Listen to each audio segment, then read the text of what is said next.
Good afternoon, everybody. Welcome to the Des Moines City Council meeting. We've got a quick meeting, the Municipal Housing Agency Governing Board. Today is June 13th, and I'm going to ask clerk to take roll, please. County. Here. Coleman. Here. Moore. Here. Grease. Here. Mahaffey. Here. Hensley. Here. Meyer. Here. We have a quorum. Item 2 is approving the submittal of the Public Housing Family Self-Sufficiency Program Coordinator Grant Application to the U.S. Department of Housing and Urban Development, Board Communication number 11-340. Is there anyone in the audience to speak to this item?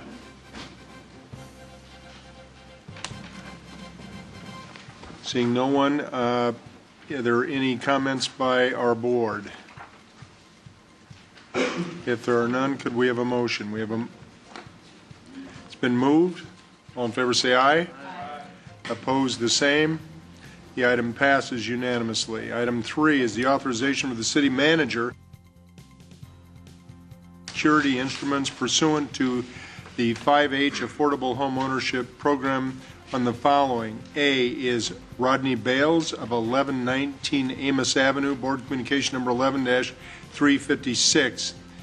B is Heidi Heron of 3620 Southwest 6th Street, Board Communication number 11-341. And C is Linda Cardenas, 1245 East 17th Street, Board Communication number 11-342.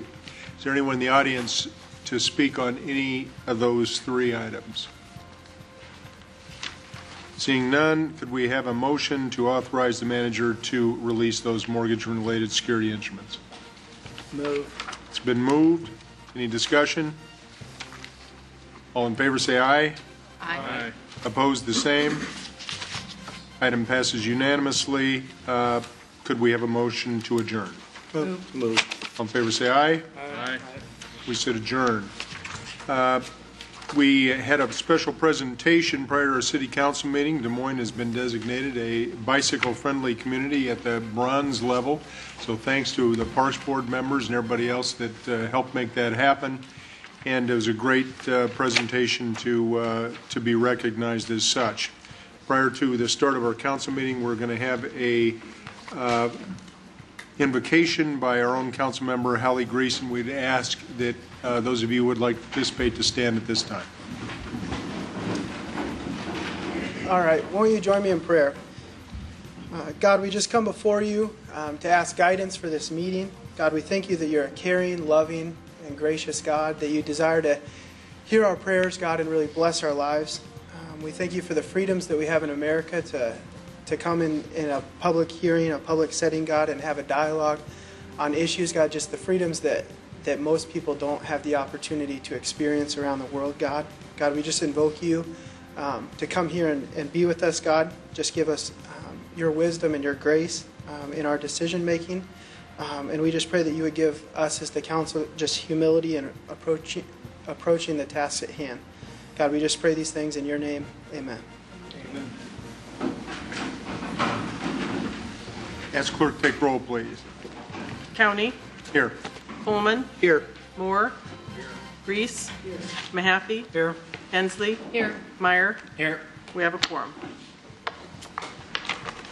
Item 2 is to approve the agenda as presented and or as amended. It's been moved. Any amendments? All in favor say aye. Well, I guess we'll go ahead and vote. Mr. Coleman? Sorry. 7 yes. Item 3 is to approve the consent agenda. These are items that are taken as routine items and acted as one roll call without separate discussion unless somebody, either a city council member or someone from the audience, asks us to be pulled for further discussion or clarification. This evening, item 5, Councilmember Moore and I vote no. Item 7A, B, C, and 7E, Councilmember Hensley, and on 7C, Councilmember, well, are you, Ms. Hensley, you're just 7C? I'm just 7C. I think there was a mistake. Okay, and Councilmember Moore wants to speak to the balance. Item 10, Councilmember Hensley wishes to speak. Item 11 and 13, Councilmember Moore wishes to speak. Item 25, Councilmember Hensley wishes to speak. Item 27, Councilmember Moore wishes to speak. And item 39, Councilmember Hensley votes no. I will note for those of you in the audience who are waiting for these items, item 4E was withdrawn. The inspections are incomplete. 10, it's corrected and authorized the city engineer to redesign the project for rebidding.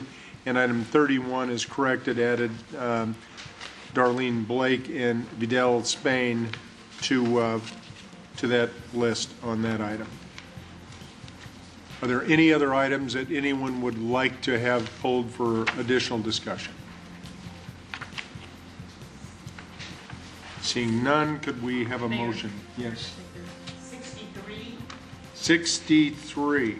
That's outside the consent agenda. Oh, is that, okay. Yeah, it's just items 3 through 47. Oh, I'm sorry. Okay. Thank you. Seeing none other, let's have a motion for the balance.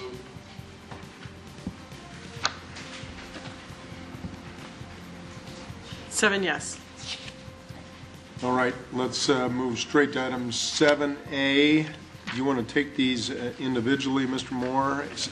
7A, B, and E. Well, on 7A, are you going to read it?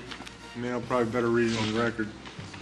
So 7A is ordering the construction of the following, which is A is East Indianola Widening Project, Phase 2, receiving the bids, 6/21/11, and setting the date of hearing as 7/11/11, and with a construction estimate of $3,399,618.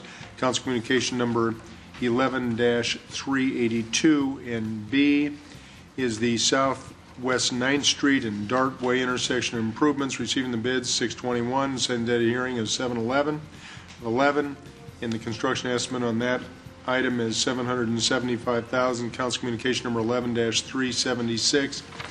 And E is Grays Lake Shoreline Restoration, receiving the bids 6/28 and setting the date of hearing as 7/11.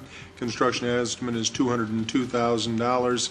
Council Communication number 11-380. Mr. Moore.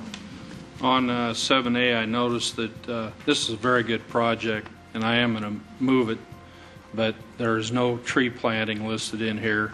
And I asked that question this morning, and the answer I got was that the city tree replacement fund allows for additional tree planting in appropriate areas.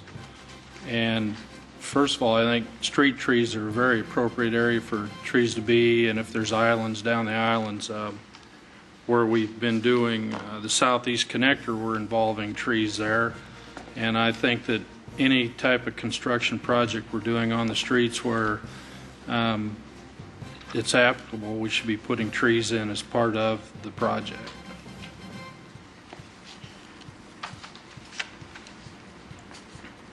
Will that be possible in the future? Ask the manager. Mr. Mayor, council members, I'd like to have Jeb Brewer talk about this. We have provided a response to Mr. Moore, which essentially says that the project will make a contribution to the tree replacement fund. So there will be trees, and we'll be working with the property owners. But with respect to your question for future projects, I think it'd be best to have Jeb address that so we have a clear answer from engineering. Mayor, members of council, Jeb Brewer, city engineer. As mentioned, this particular project here, there is no tree planting included in the construction project as we do have on Southeast Connector project. On the Southeast Connector project, there was a integrated landscaping plan as part of that project. This scope was more limited to that. Just as a reminder, this project does have over $1.5 million of STP funds in it. And DOT projects, they have some fairly specific requirements. You can plant trees, but you do have to make sure that they're outside the existing right-of-way area. This particular project, there was some right-of-way that we did have to acquire to put in the multi-purpose trail, and we wanted to try to preserve as many houses as possible. So as far as future projects for when trees are included or not, I mean, if I guess that'd be an item of discussion if we want to have some additional policy direction. We had been from the tree replacement fund, one of the concepts was to try to have a lot of the tree replacements be done under one global contract. in which once a year the trees would be bid. That does allow for better quality control.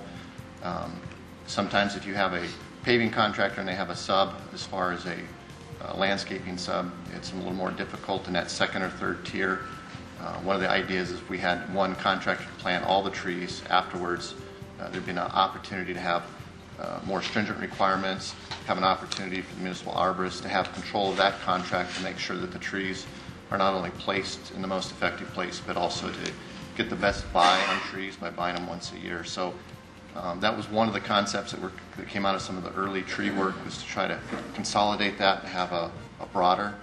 Obviously, if the trees are involved as integral to the project, like on Southeast Connector, we certainly would want to include those in the contract. But if there's additional discussion as far as changing that, I mean, we could have that. It's a little bit different than kind of what we've been going on with the tree replacement fund concept. I think, Mr. Moore, council members, we understand and completely support the idea of putting trees into our street projects, and there's different ways to do it. I think that's the point that Mr. Brewer is making.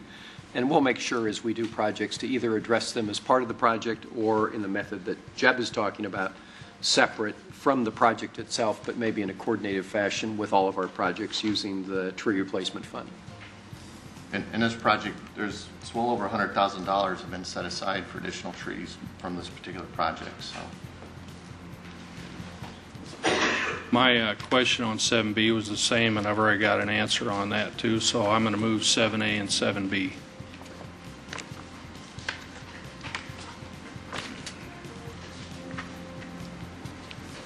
Mr. Coleman? 7 yes. Mrs. Hensley, 7C, which is the 2011 Expanded Street Resurfacing Program Contract 2, receiving the bid 6/28/11, setting date of hearing 7/11/11. The construction estimate is $2,700,000. Council Communication number 11-374. I'm going to turn to the city manager and have him share with us some information. And the reason I pulled this off is the significance of the fact that they have Prairie Meadow funds that are being used to construct this. And as you know, we have discussions going on right now as to how that contract will be handled with the city of Des Moines. So I'd just like to highlight those projects and have asked the city manager to give us additional information. Thank you, Mrs. Hensley, Mayor, council members. This particular project, the Expanded Street Resurfacing Program Contract number 2, has a total estimated cost of about $2.7 million. And of that $2.7 million, just under $1.5 million of that is coming from gaming dollars that the city receives from Prairie Meadows and Polk County. It's enormously helpful. It is not the only project that we do with those dollars. We also do street resurfacing projects in all the wards, as well as bridge projects. But this is a particularly large one in one contract. And thank you for letting us make that point, Mrs. Hensley, council members. It is a very significant use of these dollars, without which these projects simply wouldn't happen. I know we've had some discussions about this in the last few days, but I think it would be very helpful for all of the ward council members to have a schedule that actually lists out those street projects and how those gaming dollars are being used, and we'd share it with, obviously, with the whole council, but I just think if we could have it broken down by ward, that would be helpful. We'll be happy to put that together. I'll move 7C.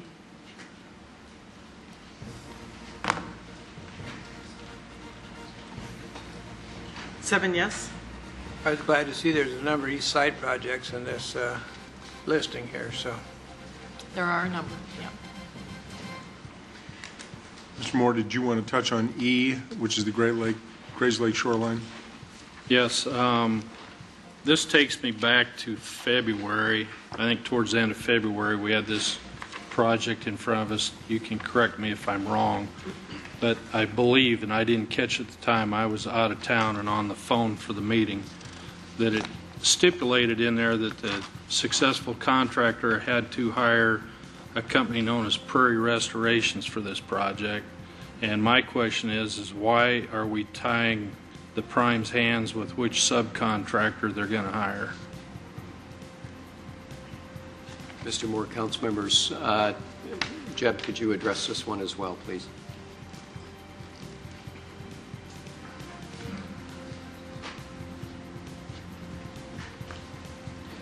Mayor, members of council, Jeb Brewer, city engineer. On this particular construction contract, there is no stipulation as far as subcontractors. I think the issue comes up for Councilman Moore's was in the design consultant that was selected previously. That particular design consultant was using a particular sub-consultant, Prairie Landscapes of Iowa, and that was how they were trying to meet the requirement that they have somebody on their staff that had expertise in native plantings, and that was who they chose to be part of their design team. But the construction contract doesn't have a requirement for a particular subcontractor. Thank you. I'll move 7E.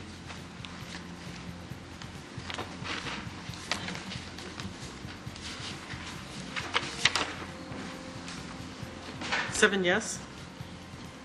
Item number 10 is Mrs. Hensley, and that's to reject all bids on demolition of 717 Grand Avenue, the former YWCA, and authorize the city engineer to redesign the project for rebidding. Council Communication number 11-378. This came to the council a few weeks ago, and we gave the city manager some additional time to actually look at and see if there were any options available to us. And the unfortunate news is, no, we don't really have any other choice other than to reject the bids. But I just would urge, we've got another one with Tonawanda Drive where we have to go through the same process. And I think it's real important. I think this project is weather sensitive, and I'd like to have us move forward quickly to bring back the RFP process so that we can then get the work started yet this construction season. It's my understanding that it is weather sensitive. So, Mrs. Hensley, council members, Mayor, we will move this along quickly. It is weather sensitive. It is a priority for us. We have an opportunity, I think, to redesign the project, if you will, and reduce very significantly the cost incurred. Those are good reasons to go through the process, but your point is a good one. We want to do it quickly. We will endeavor to do that as quickly as we can and bring it back to you for your authorization to proceed with bids again. well, the other item too, and this is secondary to it, but if you take the steps down from the skywalk, it is really pretty dirty, and it's just a collection basin for whatever in there. So I just think the sooner that we deal with it, the better it will be for that area right there. We understand. I'm supportive of the action before us. I have had a conversation with the city manager. You kind of went through a laundry list of things that maybe would be the kinds of things we'd think about if we rebid it. I'm wondering if it isn't worth thinking about a tool that we've used before to do some of the extras as add alternatives. You know, when it comes back, maybe there's a chance to do an additional piece and to at least get some bids on that so we can look at matching up exactly what's in the best interest of the city. Well, Mr. Coleman, council members, we'll take a look at that. I'm not sure, as I sit here, whether this is something that lends itself to an add alternate kind of process, but we'll sure take a look at it. And if we can do that and add some flexibility in the bidding process, we'll do it and bring it back to you. Okay. I'll move item 10.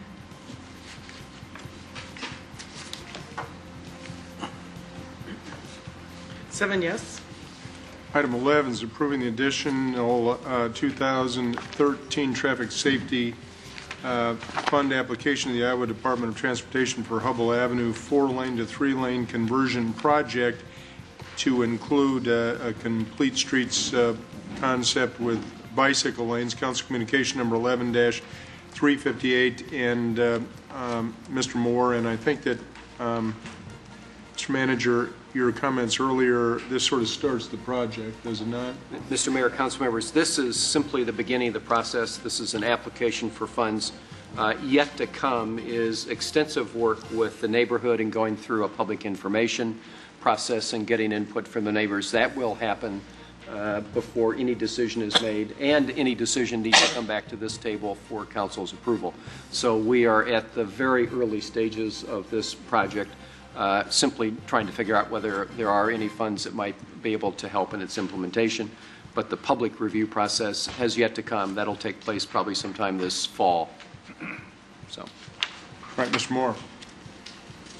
Well, I just had this withdrawn because I know I and Bob both have been receiving a lot of emails and phone calls, and I understand some council members have been receiving them also. And I asked Rick to clarify what the process is so they understand that they haven't been cut out of the process. We're still going to go back to the citizens for their input for this. Correct. We're not going to identify specific where those dollars are going to be used. Is that right, Rick? We've got some ideas, but then we're going to go to the master plan. And Mr. Mahaffey, that's correct. The details of this will only come out after we've gone through that process and you've had a chance to review those, and the property owners and citizens along that area will have a chance to input into those details. So there's nothing about this application process that will preclude those decisions down the line. I'll move 11.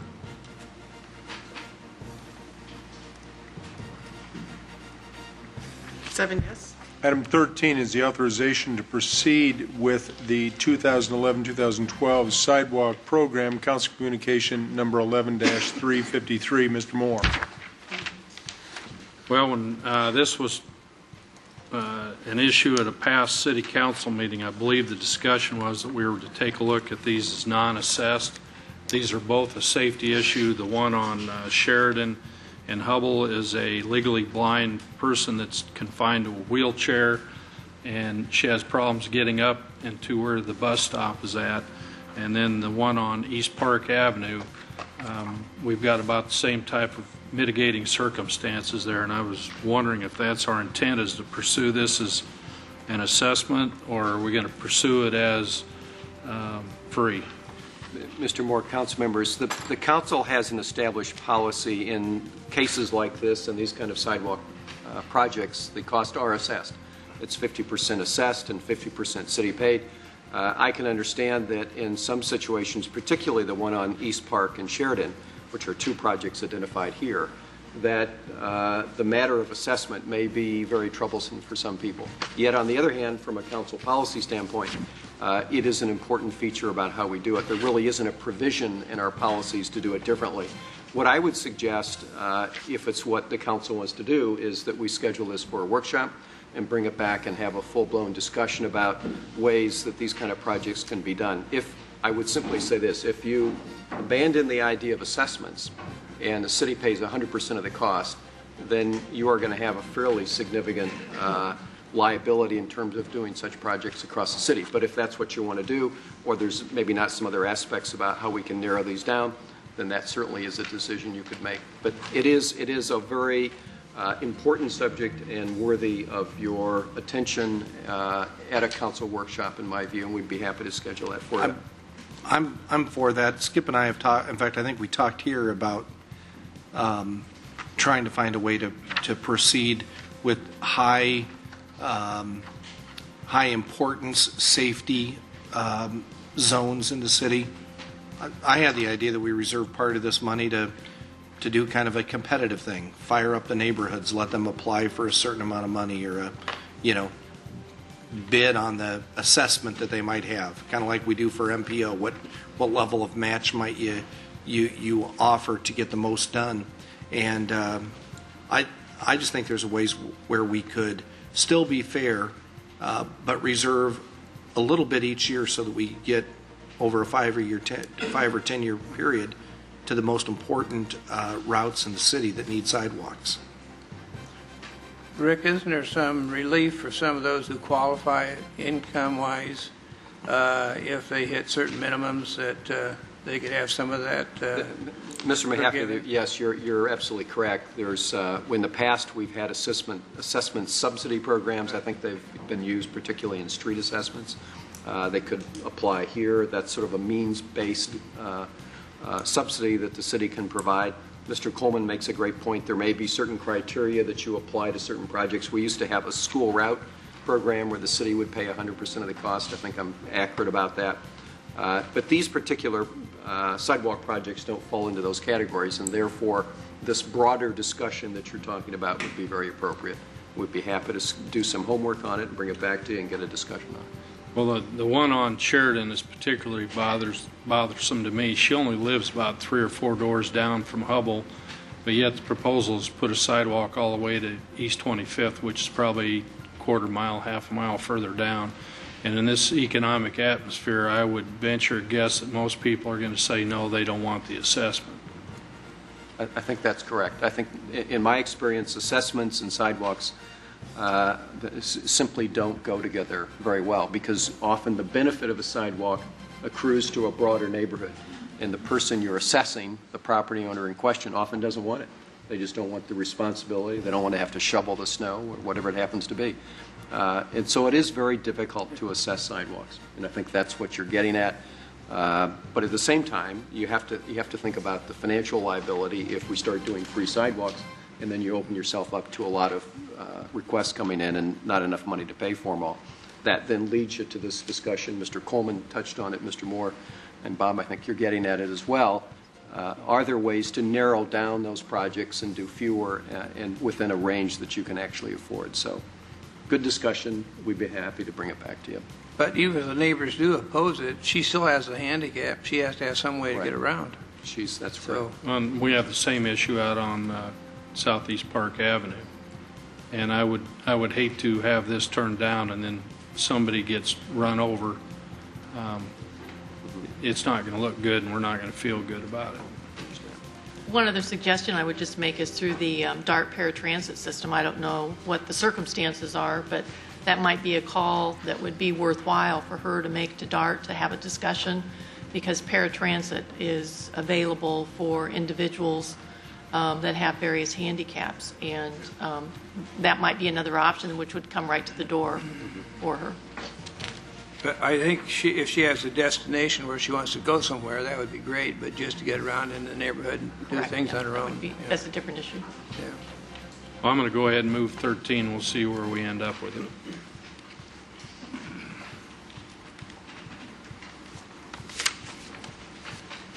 Mr. Coleman? 7 yes. All right, takes us to item 25, setting date of hearing on the vacation lease of the alleys adjoining 1312 and 1408 Locust Street to Westgate Partnership LLC, subject to conditions, for a hearing on June 27th of 11. Mrs. Hensley. Thank you. I realize this is setting the date of the hearing, but I've also had discussion with the owners here regarding some ongoing water issues they have with the alleys, and I know that we forwarded some information on, but just would appreciate having some response to that, so that as we're dealing with this particular item, that we can realize and understand maybe some preliminary plans as to how we want to move forward with that. Mrs. Hensley, council members, we're very aware of the water problem back there, and I think our public works and engineering staff are already working on some solutions, as Pat has had. Okay. So Great. we will report back to you as to what those solutions might be. Thank you. I'll move 25.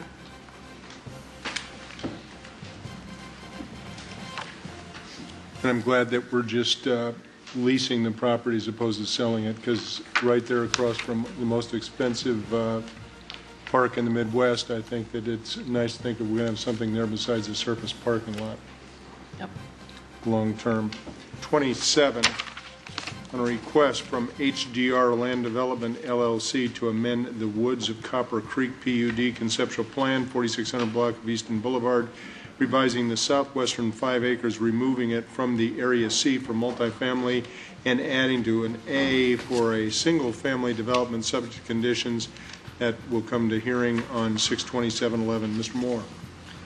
Well, reading through the staff recommendations on this, I noticed that they are asking that each one of these houses developed have a 1/2 inch caliper street tree planted in front of them. I asked this question this morning. The reply I got is that this comes out of the city's beautification standards. I was part of the committee that put those standards together, and the 1.5 to 2 inch requirement relates to sidewalk plantings downtown. The city of Des Moines itself plants 1 inch trees around the city, and I think that we ought to stick to what the city is doing and plant the 1 inch trees out in the residential areas. I would like to see this expanded a little bit further, that they be required to plant the amount of trees that space allows. If you have somebody living on a corner and you're going to plant one tree, they might have enough room for 3 or 4 trees. And I'm going to go ahead and move this, but I wanted to point this out that I think it's a bad requirement to have 1.5 inches in here. Mr. Moore, I'd suggest if you wouldn't, just make it a part of your motion to ask us to relook at that standard, and we'll be happy to bring it back to you Okay. and do that. Then I'll move that this go back and be relooked at. Well, approve, if you would, approve the item, but Okay. ask us to look at the standard, and we'll Okay. report back on that. Thank you. I was happy to see this go from multiple to single housing dwellings out there.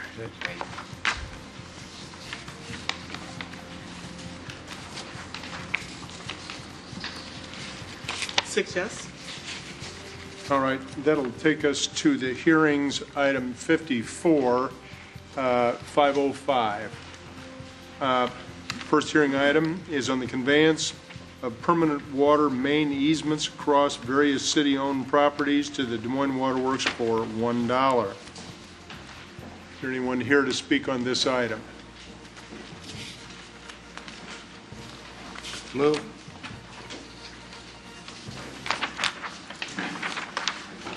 Item's been moved. 6 yes. Item 55, on the conveyance of the overhead and underground electric line easements on various city-owned properties to the Mid-American Energy Company for $1. Anyone here to speak on that? Move. Item's been moved. 6 yes. Item 56, on the conveyance of the license agreement at 1012 Oak Park Avenue, McHenry Park, to Quest Communication for $200 and to continue to June 27th of 2011 at 5 p.m. Council Communication number 11-389.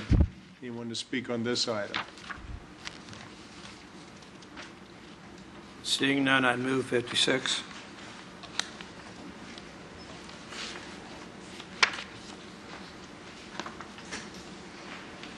Seven yes. 57, on the 2011 HMA pavement scarification and resurfacing resolution approving the plan specifications form of contract documents, engineer's estimate, and designating the lowest responsible bidder as Grimes Asphalt and Paving Corporation, J.M. Yonker, President, $416,889. Council Communication number 11-387. A is approving the contract and bond and permission to sublet. When the audience speak on this item, Yeah. please. Claudia Addy, 3818 Pleasant Street, Des Moines, Iowa. And I would hope that perhaps when we're doing all of this resurfacing of sidewalks and streets, this is sort of a general comment, that we would, our engineering department, we would be looking at permeable surfacing, so that perhaps, and some of the alleyways that we've been talking about today, this might help with some of our water problems and water treatment things that we have going on. Thank you. Thank you, Claudia. Good stuff.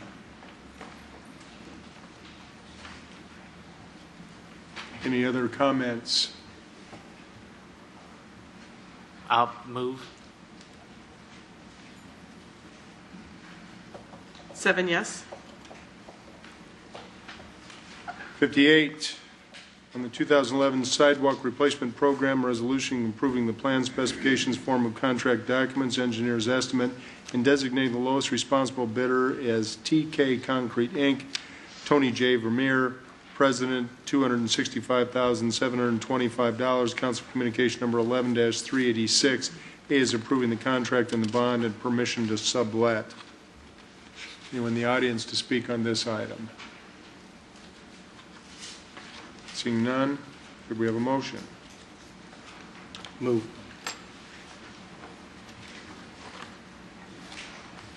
Seven yes. 59, on the Third and Court parking garage LED lighting, resolution approving the plan specifications, form of contract documents, engineer's estimate, designating the lowest responsible bidder is ABC Electric Contractors, LLC, W. Dave Ward, President and CEO, $279,780. Council Communication number 11-385. A is approving the contract and bond and permission to sublet.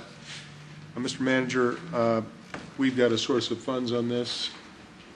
Mr. Mayor, Councilmember, these are federal dollars that are being used to pay for these lights. And I can tell you the Department of Energy Efficiency and Conservation Block Grant is the source of funding for this.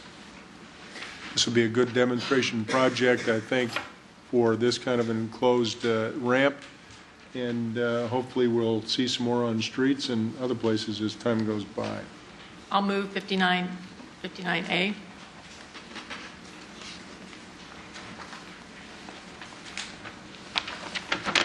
Seven yes.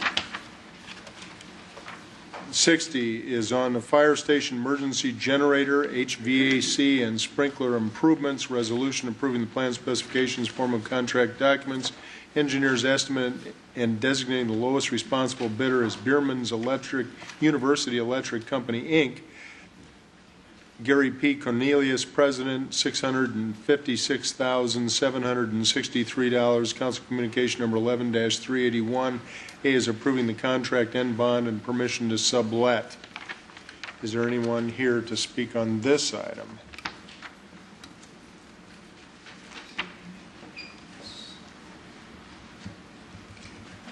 Seeing none. I'll move 6060A.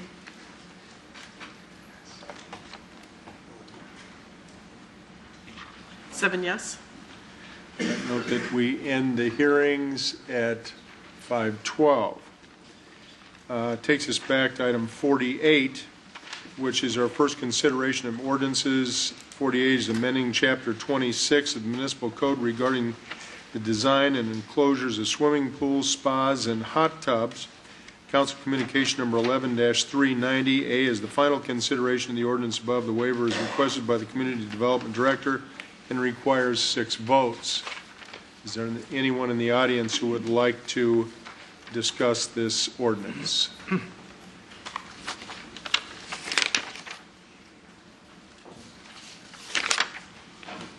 Seeing none, could we have a motion? Move 48A.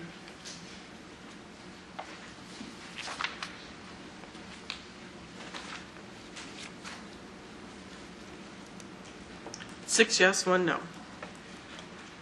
Number 49, items regarding dog parks in Des Moines. Council Communication number 11-363. A is the first consideration of the ordinance allowing dogs to be off-leash in designated areas. 1 is the final consideration of the ordinance above. The waiver is requested by the Parks and Recreation Department and requires 6 votes. B is approving the rules for the dog parks, and C is approving the amendment to the schedule of fees, establishing fees for the purchase of dog park permits. Council Communication number 11-362. And D is approving a bid from the Des Moines Fence, Douglas Ayers, President, for the fencing services for the Ewing Dog Park for use by the Park and Recreation Department for $47,823. There were 8 bids mailed and 3 were received back. Anyone in the audience have questions regarding this set of items regarding dog parks? I want to thank the Parks Department for finally moving this forward. I think we've got a lot of citizens who are going to our suburbs to exercise their dogs. I think this is going to be a great improvement. So, I think it's a great addition, and want to thank the Parks Department and the Parks and Rec Board as well. It's a great addition to the south side. I'll move. Do the suburbs and the dog parks charge fees to use those? Yep. They do charge? Yep. Seven yes. Not every ward has a dog park now. Are we going to be done with the library stuff on the 4th ward? Absolutely. We could put a library next to the dog park. there we go. Council request, item 50 is from Councilmember Skip Moore to discuss the Woodland Restoration Fund. Mr. Moore. Well, I was wondering if staff could just explain to us if Mr. LeBlanc has donated some money to the Parks Department or the cemeteries? If so, how much? If there's any money left over, can we return it to him, or what's our intent with the money? I think those are the questions that he keeps asking, and I think that he deserves an answer. In my opinion, he's done a fantastic job for us at especially Woodland Cemetery, and he's really chomping at the bit on this. So, Mr. Moore, Councilman, if I could, Mr. Mayor. Yes. I've seen the letter from Mr. LeBlanc, and you're correct. He's done a lot of work on cemeteries. We'd be happy to compile a response along the lines that you've talked about. Unless Don has all the data right here, we're happy to put it in writing and get it back to you. I think the shorter answer is yes. I think we have. We're delighted to work with them, particularly when he's able to raise private dollars to do these improvements to our cemetery. And I don't think there's issues or problems with it. But we'll put together a complete response for you and send it on to him as well. thank you. I'll move 50, receive and file. Yeah, we really need to thank him a lot for all of his efforts and what he's done out there and what he's trying to do. So we need to help him the best we can. Absolutely. Let's move on to the communications reports. Item 51 is from Joe Galloway, Chair of the Park and Recreation Board, regarding a proposed Walk 100 Miles program. Joe? Mr. Mayor, members of the council, Joe Galloway, 3622 Davison Road, Des Moines, Park Board Chair. This idea originally came from Laura McConnell, who had been down in Nashville and seen a similar program, and she suggested it to Mayor County, who passed it along to the Parks Department, and Tiva Dawson brought me into the picture. Basically, down in Nashville, what they are doing is over a 3-month period during the summer are sponsoring a number of walks that would total 100 miles, and anyone who completes the 100 miles would be recognized at a celebration in July. Well, of course, we're a little bit behind that time period, but we could do something similar here, and I think it would be great. There's a lot of benefits to it. For one thing, it's healthy. I can tell you a little bit about my own fitness program. It's that if you start small and are consistent, you feel like doing it. Once you get this routine going, then you feel like doing it. Whereas if you stop, then you don't feel like doing it. And I think this would be a great way to get people started on a fitness program to make our city healthier. Another big benefit, it would showcase our trails. I'm supposed to be somebody who knows something about trails, but people will come up and ask me about this new trail or that new trail. And sometimes I have to say, geez, I hadn't heard about that one. So if I don't know about all the trails that are popping up here and there and everywhere, think about all the people in Des Moines who just don't know about the trails that are outside of their neighborhood. But if we could get this going, it would be a great way to introduce people to trails all around town. And once they get to using the trails, then they become trail advocates and nature advocates. So I think that's really a great way to help Des Moines in a lot of ways, and it would be a good publicity thing to have for Des Moines too. So I don't have any details for you, but I would like, on behalf of the Park and Recreation Board, to join forces with the council and come up with a plan so we can do this here in Des Moines. All right, we appreciate your bringing it forward. Let's get a motion to receive and file, and then let's work together with the Parks Board Chair and the City Manager, and let's see what we can do to put a program together. I think it's a great idea, Joe. I'll move to receive and file, and I echo that, and I think with what we just talked about with our health benefits and the wellness concept fits right in. So, thank you. Thanks, Joe. Joe, one thing we like to do, and Frank's involved in this, is we really like to tout Des Moines as one of the best in the country. And I was just wondering, I'm sure Frank doesn't want to be topped by Mayor Carl Dean. Could we change this to walk 1,000 miles with the mayor? Sure. If 100 is good, 200 With all is better. at-large council people participating. Enjoy. This one's very large. All right. Great idea. Okay, thank you. Great. Thank you, Joe. 6 yes. Item 52 is a communication from William Lillis and Chris Pose, attorneys for 3801 LLC Rich Eichner, regarding possible development agreement for property on the northeast corner of Merle Hay Road and Douglas Avenue.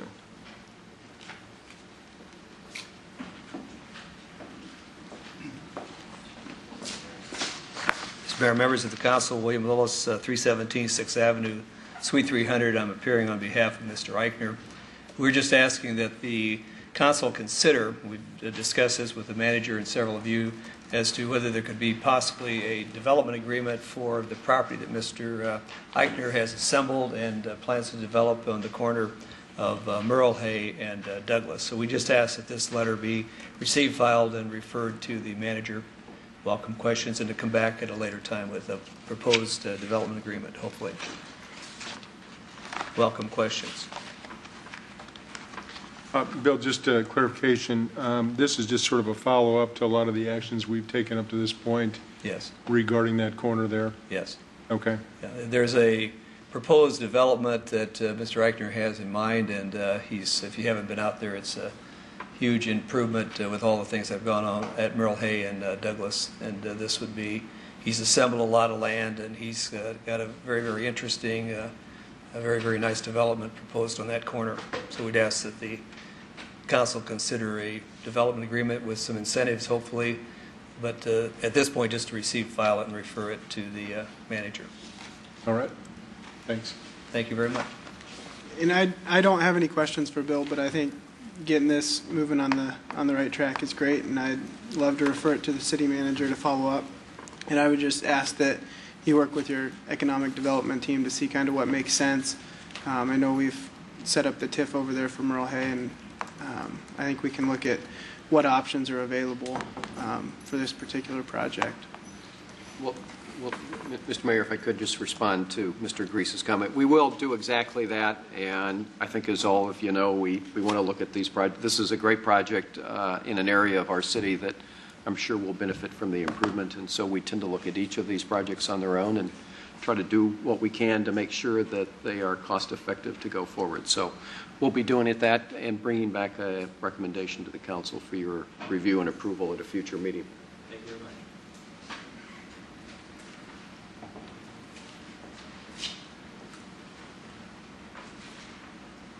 Mr. Coleman?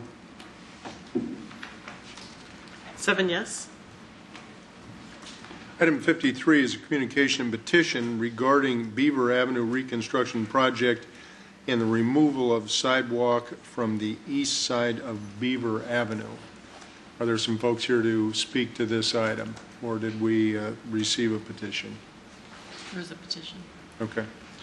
Mr. Manager, the only question I would ask you is, we received this, and I think somebody ought to move it and forward to the city manager, but we have sort of a complete streets concept that we're trying to work on around the city, and how does this fit into that program? And if you could give us, maybe not tonight, but a response back in regard to that, I think it'd be helpful to all of us as we're deliberating a final decision on this.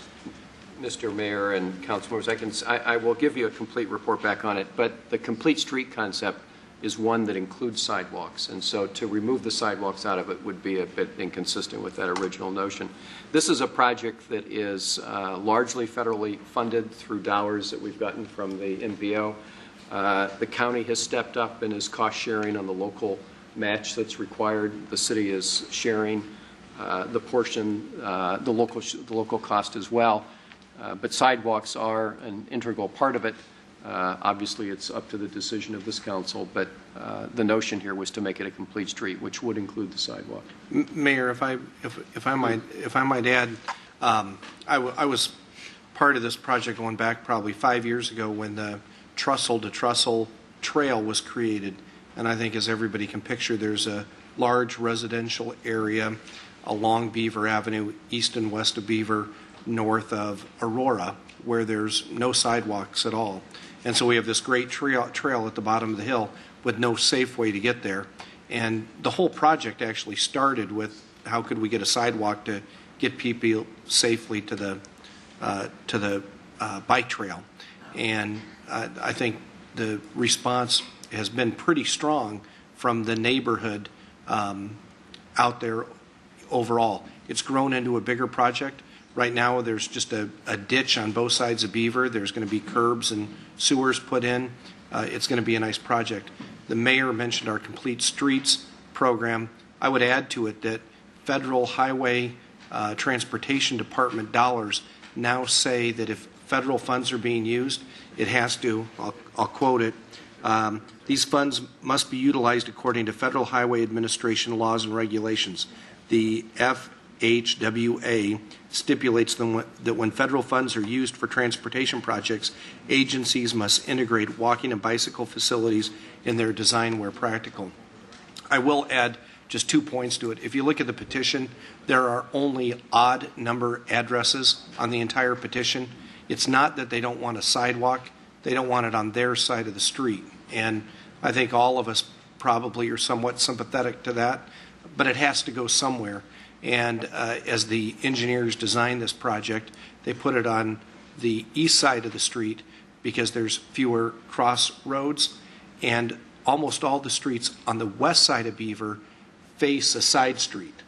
So it's side streets along Beaver, if you can picture that. So they're already maintaining a sidewalk there.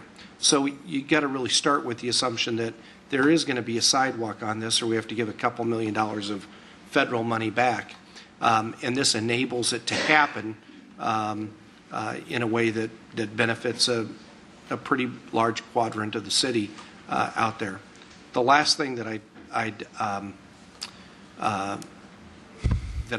would mention about it is this relates to the issue that Skip brought up before. This is an area that desperately needs a sidewalk. The city could just say, hey, there's going to be a sidewalk somewhere over on Beaver, and we could assess it. Because of the federal funds that are brought into this project, the neighbors don't have to pay for this. We're not forcing an assessment on them at all. And in some ways, I think that's a real benefit to the people that live up and down there, that they will have a sidewalk that they don't have to pay for.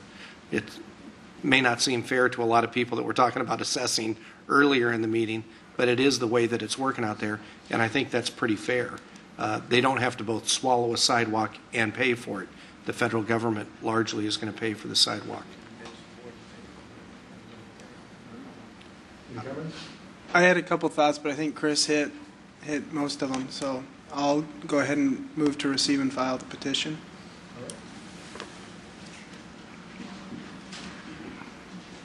7 yes.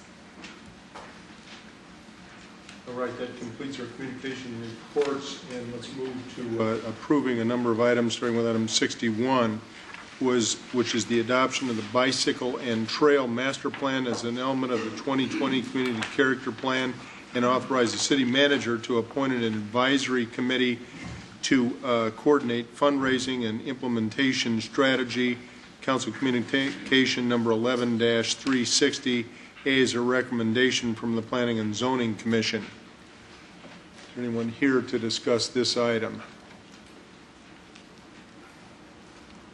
Don't see anybody. Any comments from the council?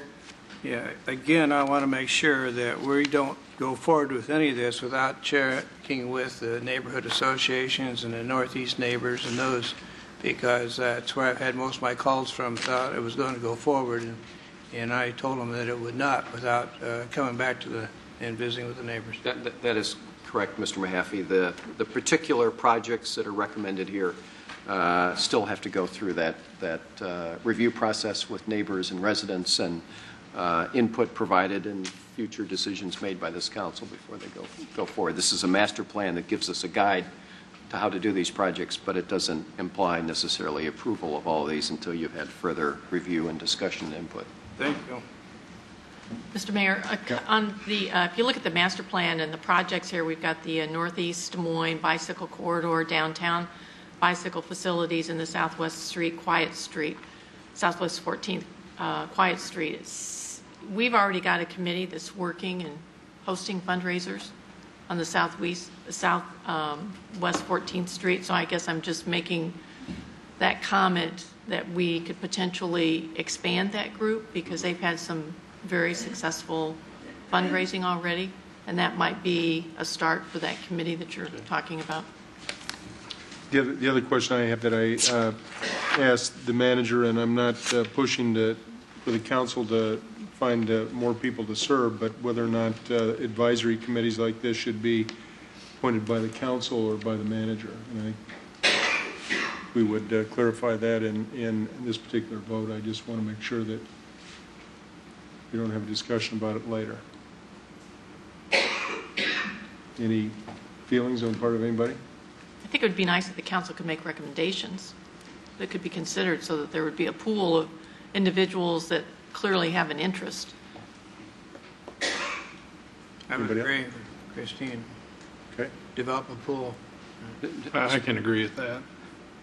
Mr. Mayor and council members, please understand, it's really fine if you want to have the appointments run through here. We can give you names and you can select names, and we're completely open as to how that process works. We want it to be representative of the community, and however you would like to proceed would be fine with us.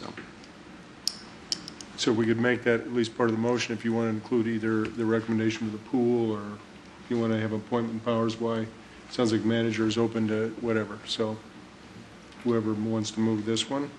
Well, I'll move this with the amendment to this, that the manager provide us with a pool of names that are approved by the council.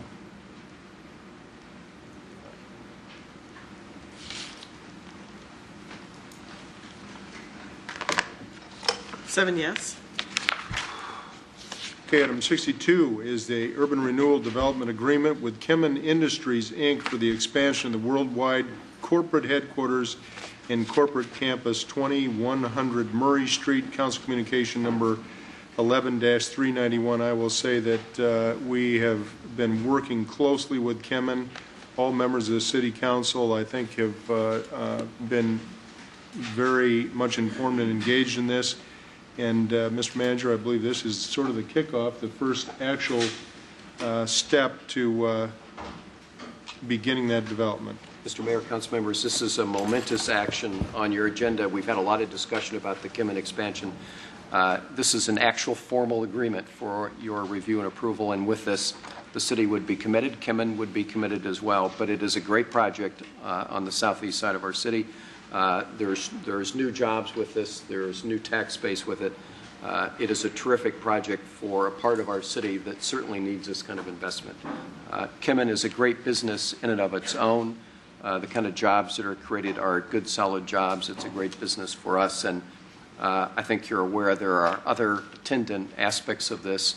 The extension of Southeast Connector is important for this project. The creation of a new municipal service center is important to this project. They all fit together like hand in glove. But it's a great project. We're very pleased that it's before you, and I do want to acknowledge great work on the part of our staff, economic development, Terry Vorbrick, our legal staff, Larry Hulse in my office, engineering, others across the board, too numerous to count. But it's been a great project, and I do think there is a Kemin representative here. I think I saw them come in, and I'm sure the mayor and council would be happy to hear from you as well. We're very pleased to recommend this to you. It's an important project for the city, and so happy that it's here on your agenda this evening. In addition, I'd like to thank Public Works for moving. I think that's a huge part of this as well. Good project, and did you want to say something? No, only if you want to hear from me. Okay. I'll move 62. Thank you very much for coming down and being available for questioning. We look forward to the advancement of the project. You bet. Thank you. Seven yes. All right, item 63, items regarding the declaration of approximately 1.8 acres of cemetery land located in the Glendale Cemetery as excess property. A is to receive and file the Park Board resolution not in favor of the declaration as excess property. B is to receive and file the Park Board letter advising reasons that they are not in favor of the declaration of the excess property. And C is approving the declaration of the excess property, Council Communication number 11-393.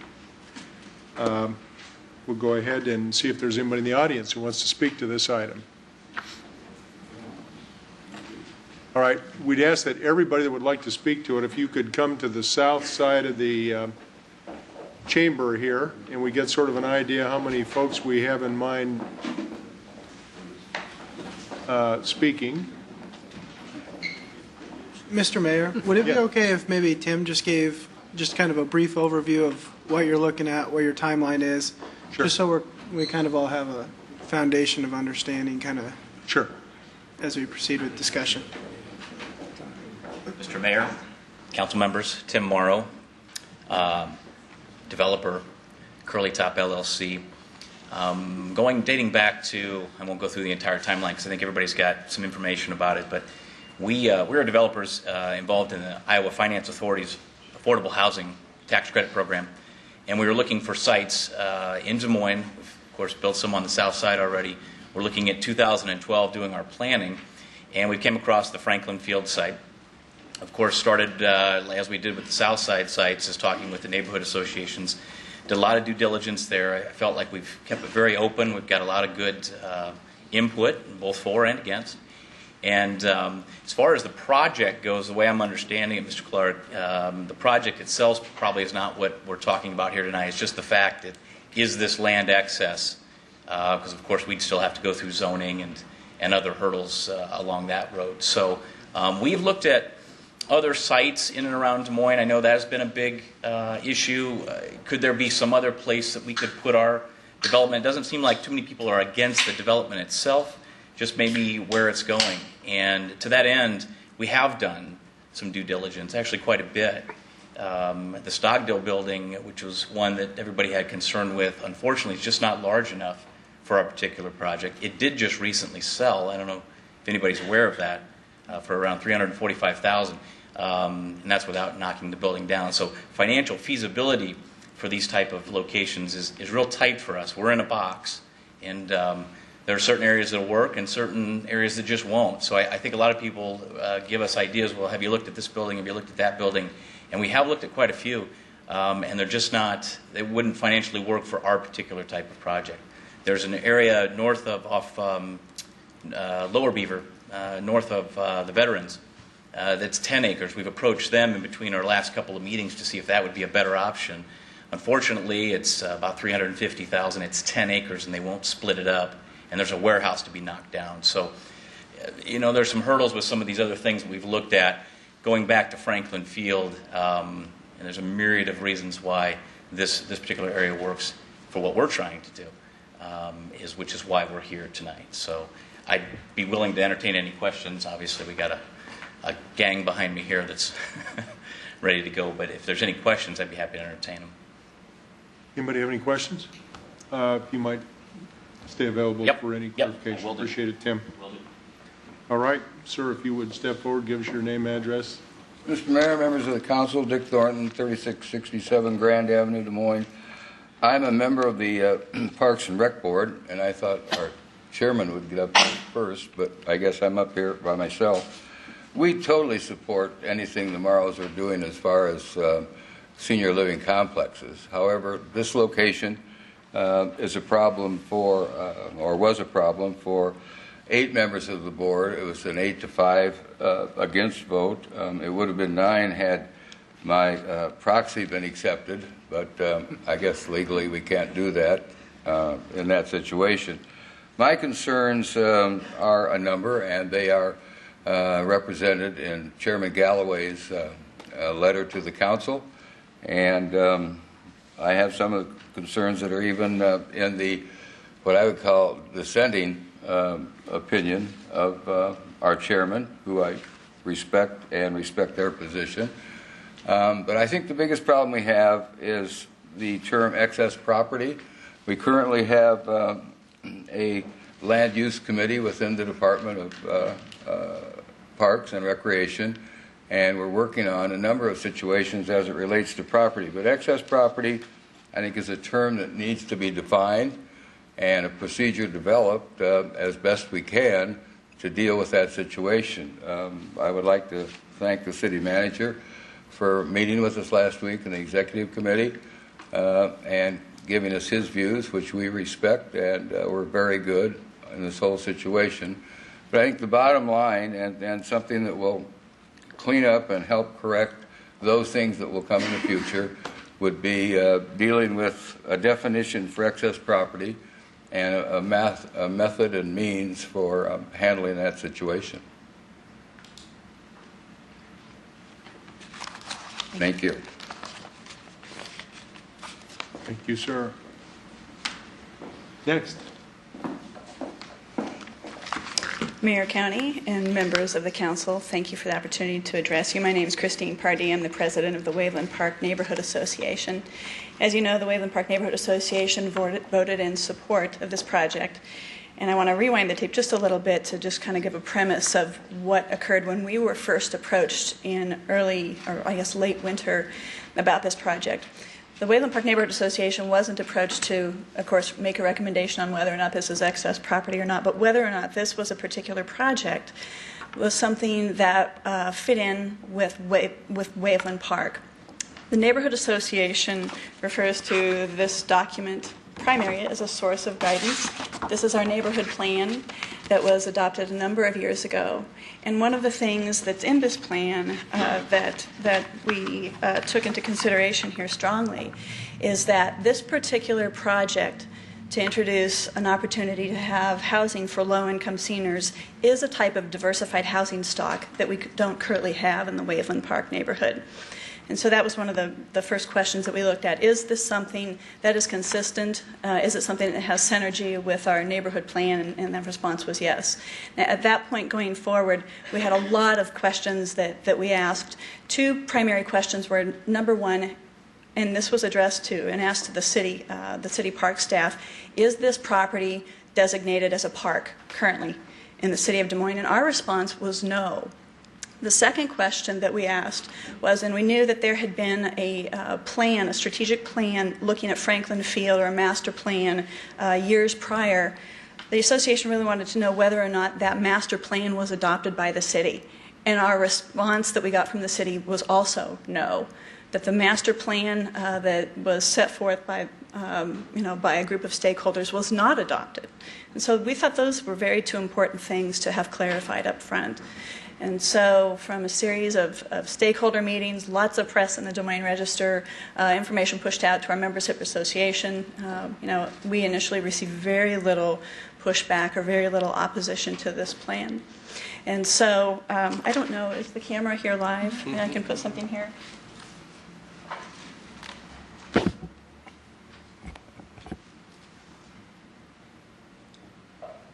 Okay, for the folks that are in the audience, I want to point something out. I know that there's quite a bit of opposition to this project based on the premise that they want to protect open space, and that this 2 acres is something that is considered very valuable open space.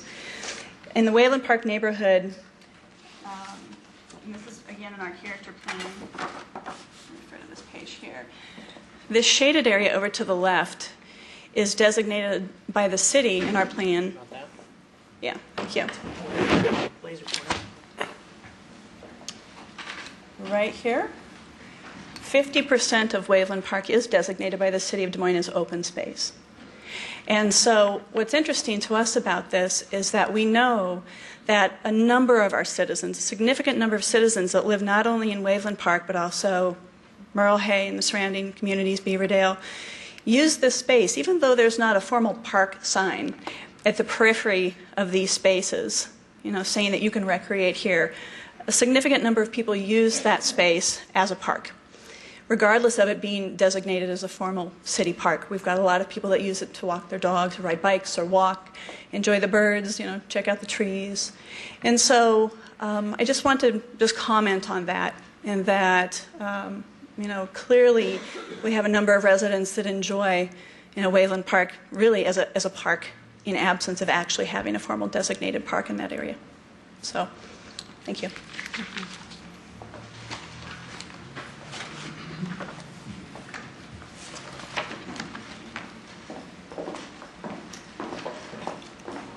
Mr. Mayor, members of the council, my name is Will Rogers. I live at 1328 43rd Street. I'm a resident of Des Moines for the last 41 years, except for the 3 years, 3 months, and 21 days that I was in the military. This is the first time I've ever appeared before the council. I also am a member of the Waveland Park Neighborhood Association Board. Just wanted to reiterate some of the things that Christine had said. Again, this type of project does bring a lot of diversified housing to our neighborhood. I think it's a great project. I think that the Morrows have presented an excellent plan for getting this done. I think the sale of this property to would result in some revenue that would be greatly needed by our cemetery to continue to make improvements there. as well as it would also generate, after the abatement ends, a hefty amount of property taxes that would help provide a possibility of saving a teacher's job or a policeman's job in our community. I also think if you look at the overall footprint of the land, which is 178 acres, we're looking at roughly about 1% of that total land volume being used for this project. I think it's an excellent opportunity for our community to have some synergy between the Northwest Community Center and the congregate meal site there, along with this low-income senior housing project. So I'd just like to encourage the council tonight to support the project. Thank you. Claudia Addy, 3818 Pleasant Street, Des Moines, Iowa. And myself and a lot of friends, we have recreated in the area since I was young, 20 years ago. And more like really 60, for a long time. Never mind. But we used to play volleyball up there, and we would take our own nets. And so it has been an informal park and really necessary for the area as a recreation spot. The amount of revenue is really insignificant because the senior center or the senior housing thing will provide additional funds for the city wherever they put it, and it is a good project. But I have to say that we will, there's also the problem that there will be no end to being the butt of the jokes if we put a senior housing on a cemetery. It's going to go everywhere through the internet, and we will never live it down. We've had a problem living down Des Moines for years, and now we're going to do this. So we just can't afford to be the butt. We are really coming back as a community, and this would be silly. Thank you.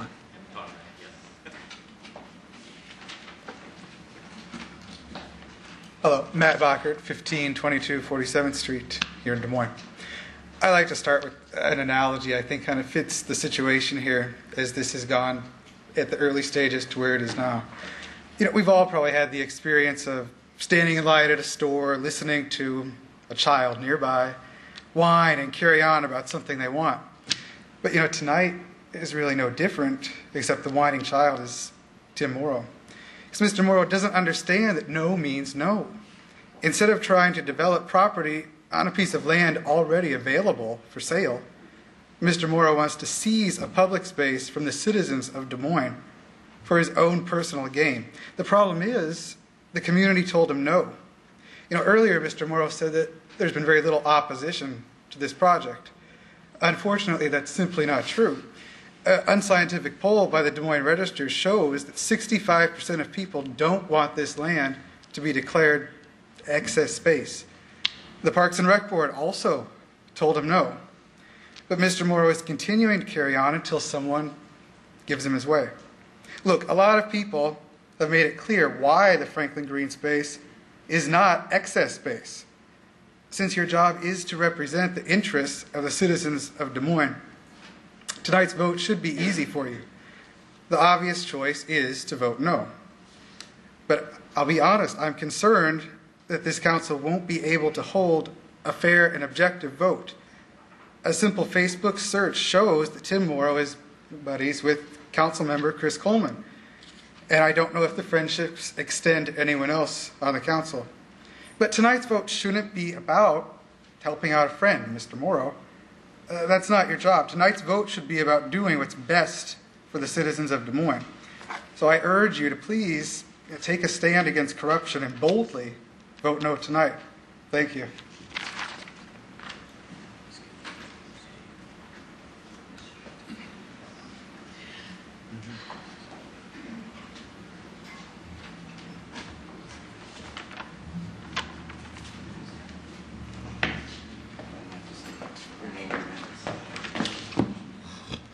Hello, my name is Jonathan Bockert of 1522 47th Street, and I too am opposed to this being excess land and used for a senior center. I have gone to the meetings. I went to the Park and Rec board, and I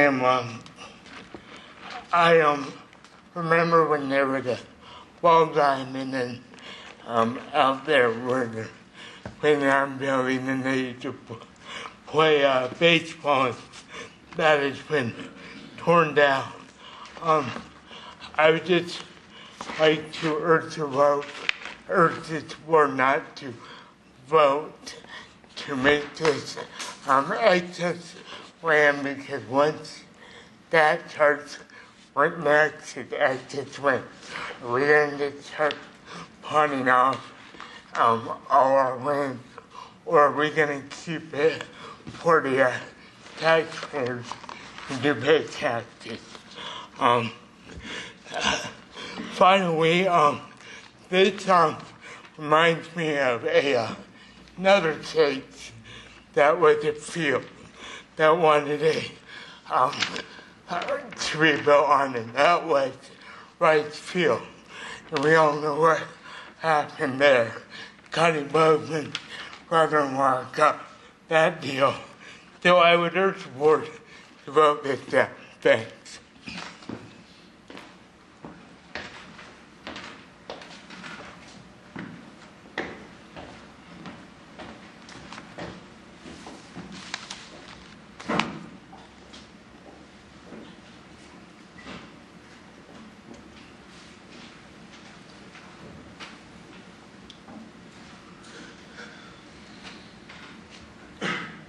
Mayor County and members of the City Council, the last time I was here, the mayor was talking to us via telephone, and the issue that was up was sale of parkland of the bird sanctuary.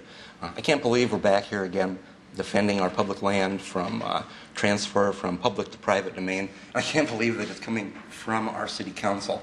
And I just wanted that as sort of a preface to my comments here. It doesn't show up very well here, but the reason I'm here is this big patch of green that's in the middle that you see as a green space. Dave, do you want to give us your name and address for the record? Sorry. My name is David Houston. I live at 4321 University Avenue, Apartment 2, and I'm a co-owner of property at 1512 48th Street. The Metro bike trail goes through my front yard, and the cemetery is in my backyard. So I don't represent the Wayland Park Neighborhood Association, but I was involved in the planning process that's been cited. And speaking of the planning process there, yes, diverse housing is important to neighborhoods. One of the important goals was also developing this campus of the Northwest, this area around the community center. It was, maybe we're not bound by that, but when you gave us our charter statement and chartered our neighborhood, you signed and you said, develop a community campus in this area around here. That's just what I'm trying to do. I'm working on that project. Here's what's going on right now. I'm going to change the Glendale boundaries to allow for development until it might be needed for other purposes. Burials, that kind of stuff. Have all been worked over by the city manager and maybe by the press. The register is in support of this. Will this carry 7-0? Well, as a matter of fact, this is a summary of a meeting that took place in this very chamber October 8th, 2001. The Glendale Cemetery was changed to allow for development of this area, including Franklin Field. With the council communication from Don Tripp, included this commitment that there'll be comprehensive site design, landscaping, extensive public input. There was extensive public input. We had a series of meetings. This is the first plan that came up, 2003. Hundreds of people took part in these meetings. We talked about it. We publicized it.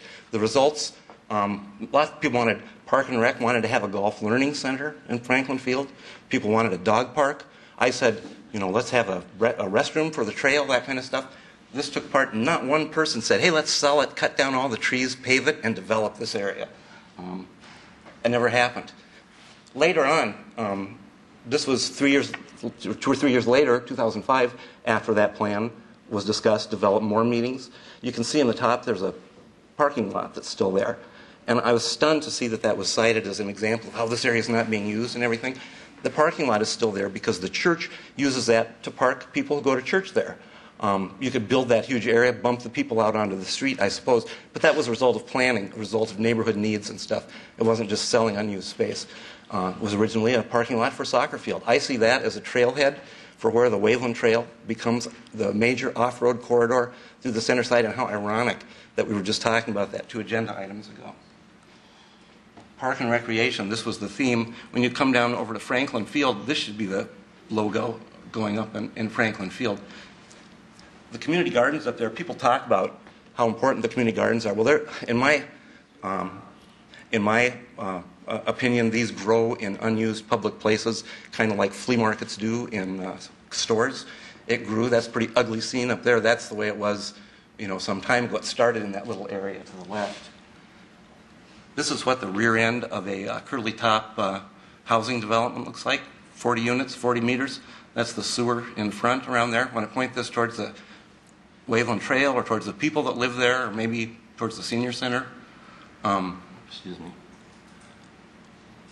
This is adult playground equipment. Perhaps that could be put in there. I just couldn't believe the adult playground equipment. They brought that to the neighborhood association, and because there's no plan, they couldn't figure out where to put it. It was put where it is by default. And also as adult playground equipment, it's encouraging crime in the neighborhood. These are children playing with the adult exercise equipment there. Oops. This is the $50,000 shade structure that was built in Franklin Field.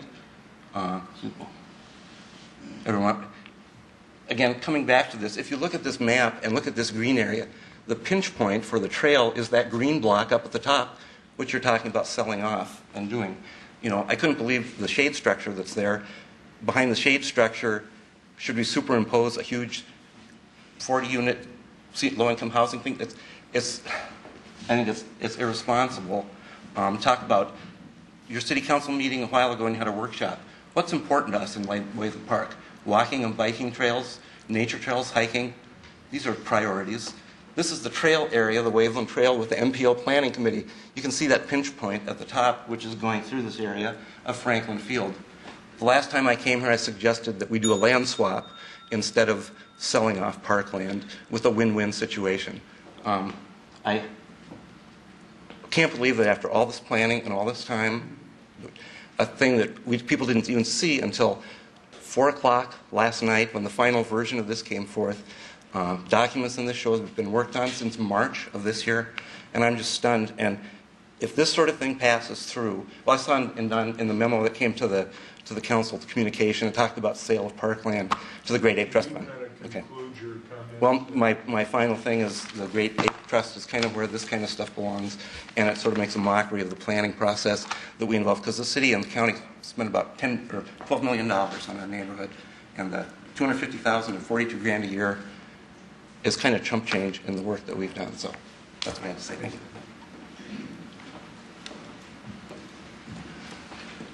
Hello, ladies and gentlemen. For the record, my name is William Green. I reside at 1811 55th Street, Des Moines.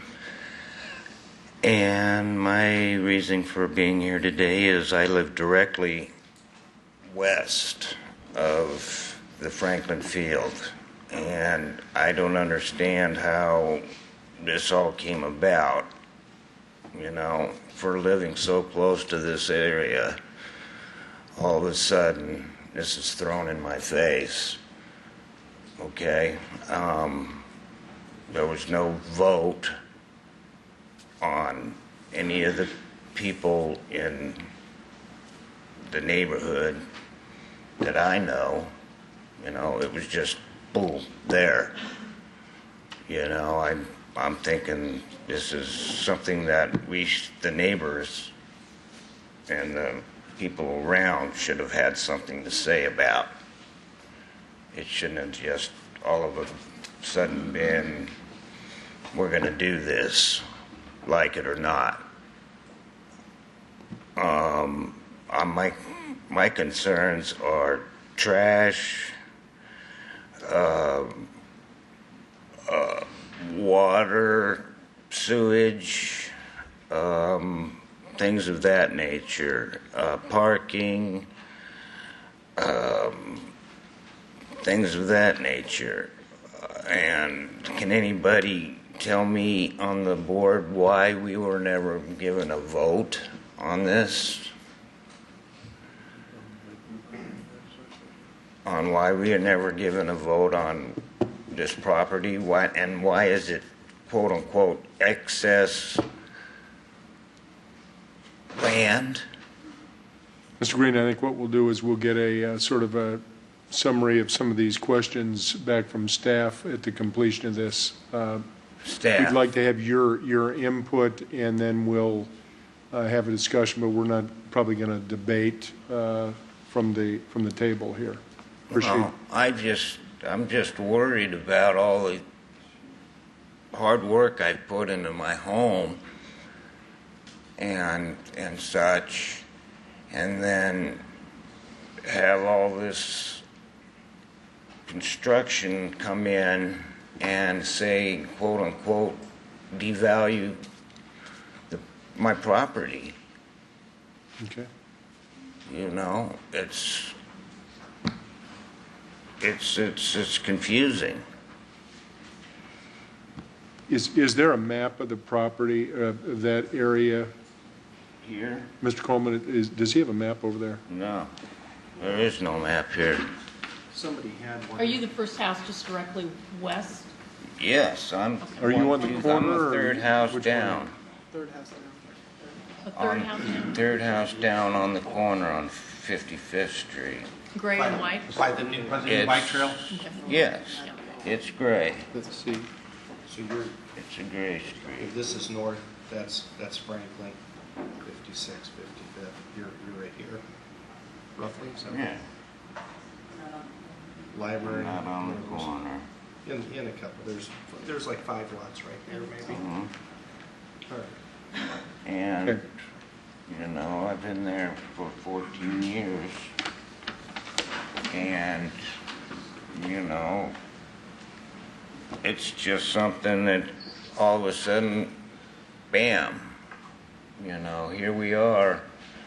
And with low income, I mean, there is a need for low income housing, I agree.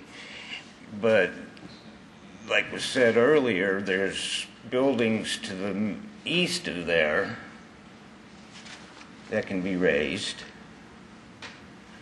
and set up. You know, I don't know why they have to do it right there. You know, that's why they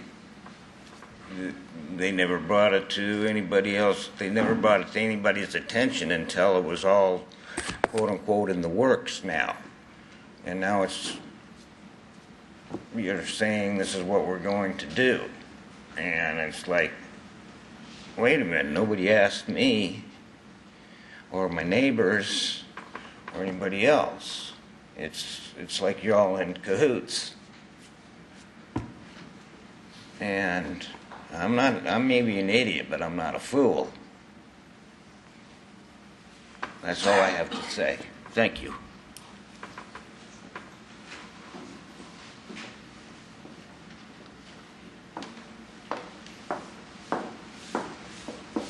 Michelle Green, living at 1811 55th Street.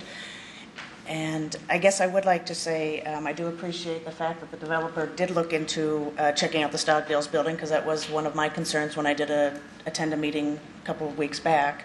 It is, I guess, too bad that you didn't look into it soon enough. Maybe, you know, combined with Stockdale's, and there's a fitness center also there that has been vacant for quite some time, that maybe Stockdale's land wasn't large enough, but combining those two may have been sufficient enough to put that building. My concern is that, again, where we live, the west of where this is proposed,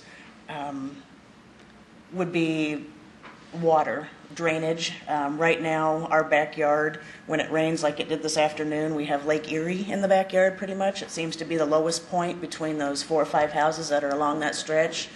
And by putting concrete slab for your parking, and then also a building, obviously with the roof and the runoff, you know, where that water is going to go and if that's going to be coming into my yard. I do think it should be left as recreational land. I do see many people using it, be it they're walking, flying a kite, just enjoying the outdoors there, and I would much rather see it left as green space. One of my other concerns or questions, and I don't know if you can answer this or not, it was brought up at the meeting a few weeks back that I attended, is would there be any chance that those houses that are along, the 4 or 5 houses that are along that stretch there, that somewhere down the line, be it 10, 15 years, that those houses could be bought out either by the cemetery, or is there any type of eminent domain out there that would allow them to come and take our house, if you will? You know, been there 15 years, you know, and they said at that time, at this time, there is no plans to do that. But that's not to say 15 years down the line, once I have my mortgage paid off and I'm comfortable in my home and my yard and all my landscaping and everything that I've done, that we get bought out and here you go, you've got to move. So.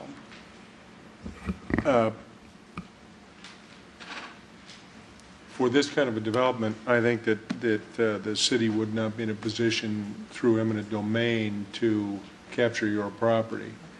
I do believe over time, and I'd have to ask Don or whoever, but we've acquired houses that have been for sale up and down 55th Street, but I don't believe we've ever, through eminent domain. Does the cemetery have, I mean, that's not, does the cemetery have, I mean, right to those houses there? I mean, if they were put up for sale, you're saying that they could buy that, right? But they couldn't force us out, or don't know?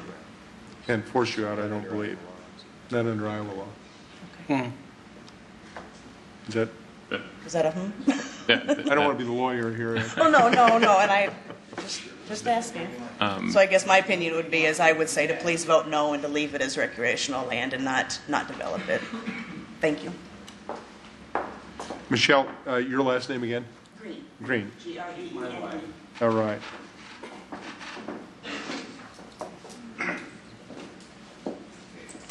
Mr. Mayor and members of the council, Joanne Hanover.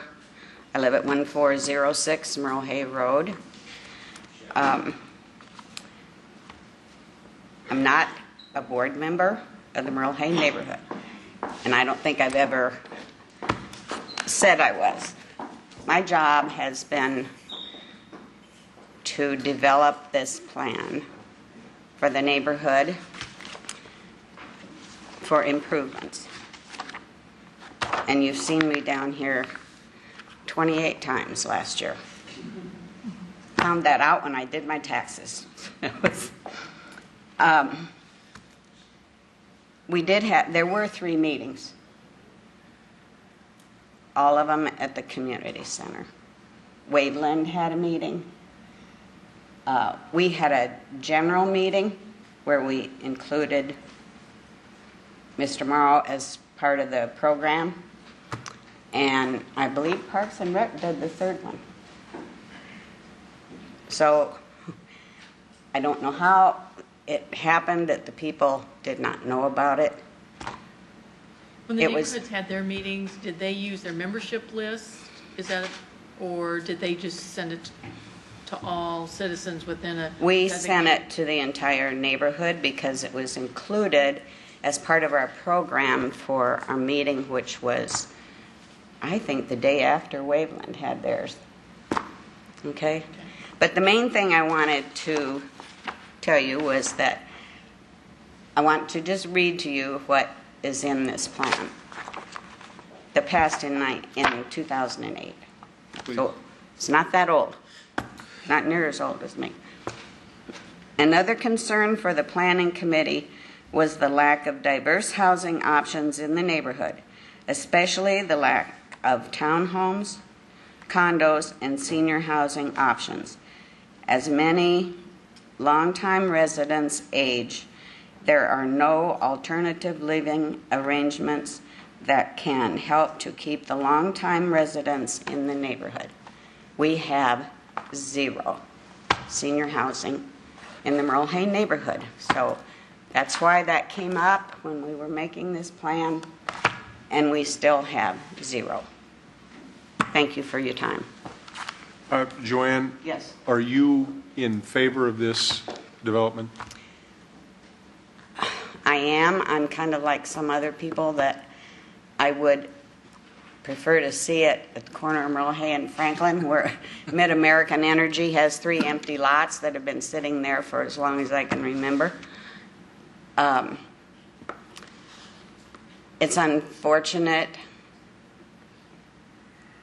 I think most of the people that are against this are because of the green space, and I understand that too.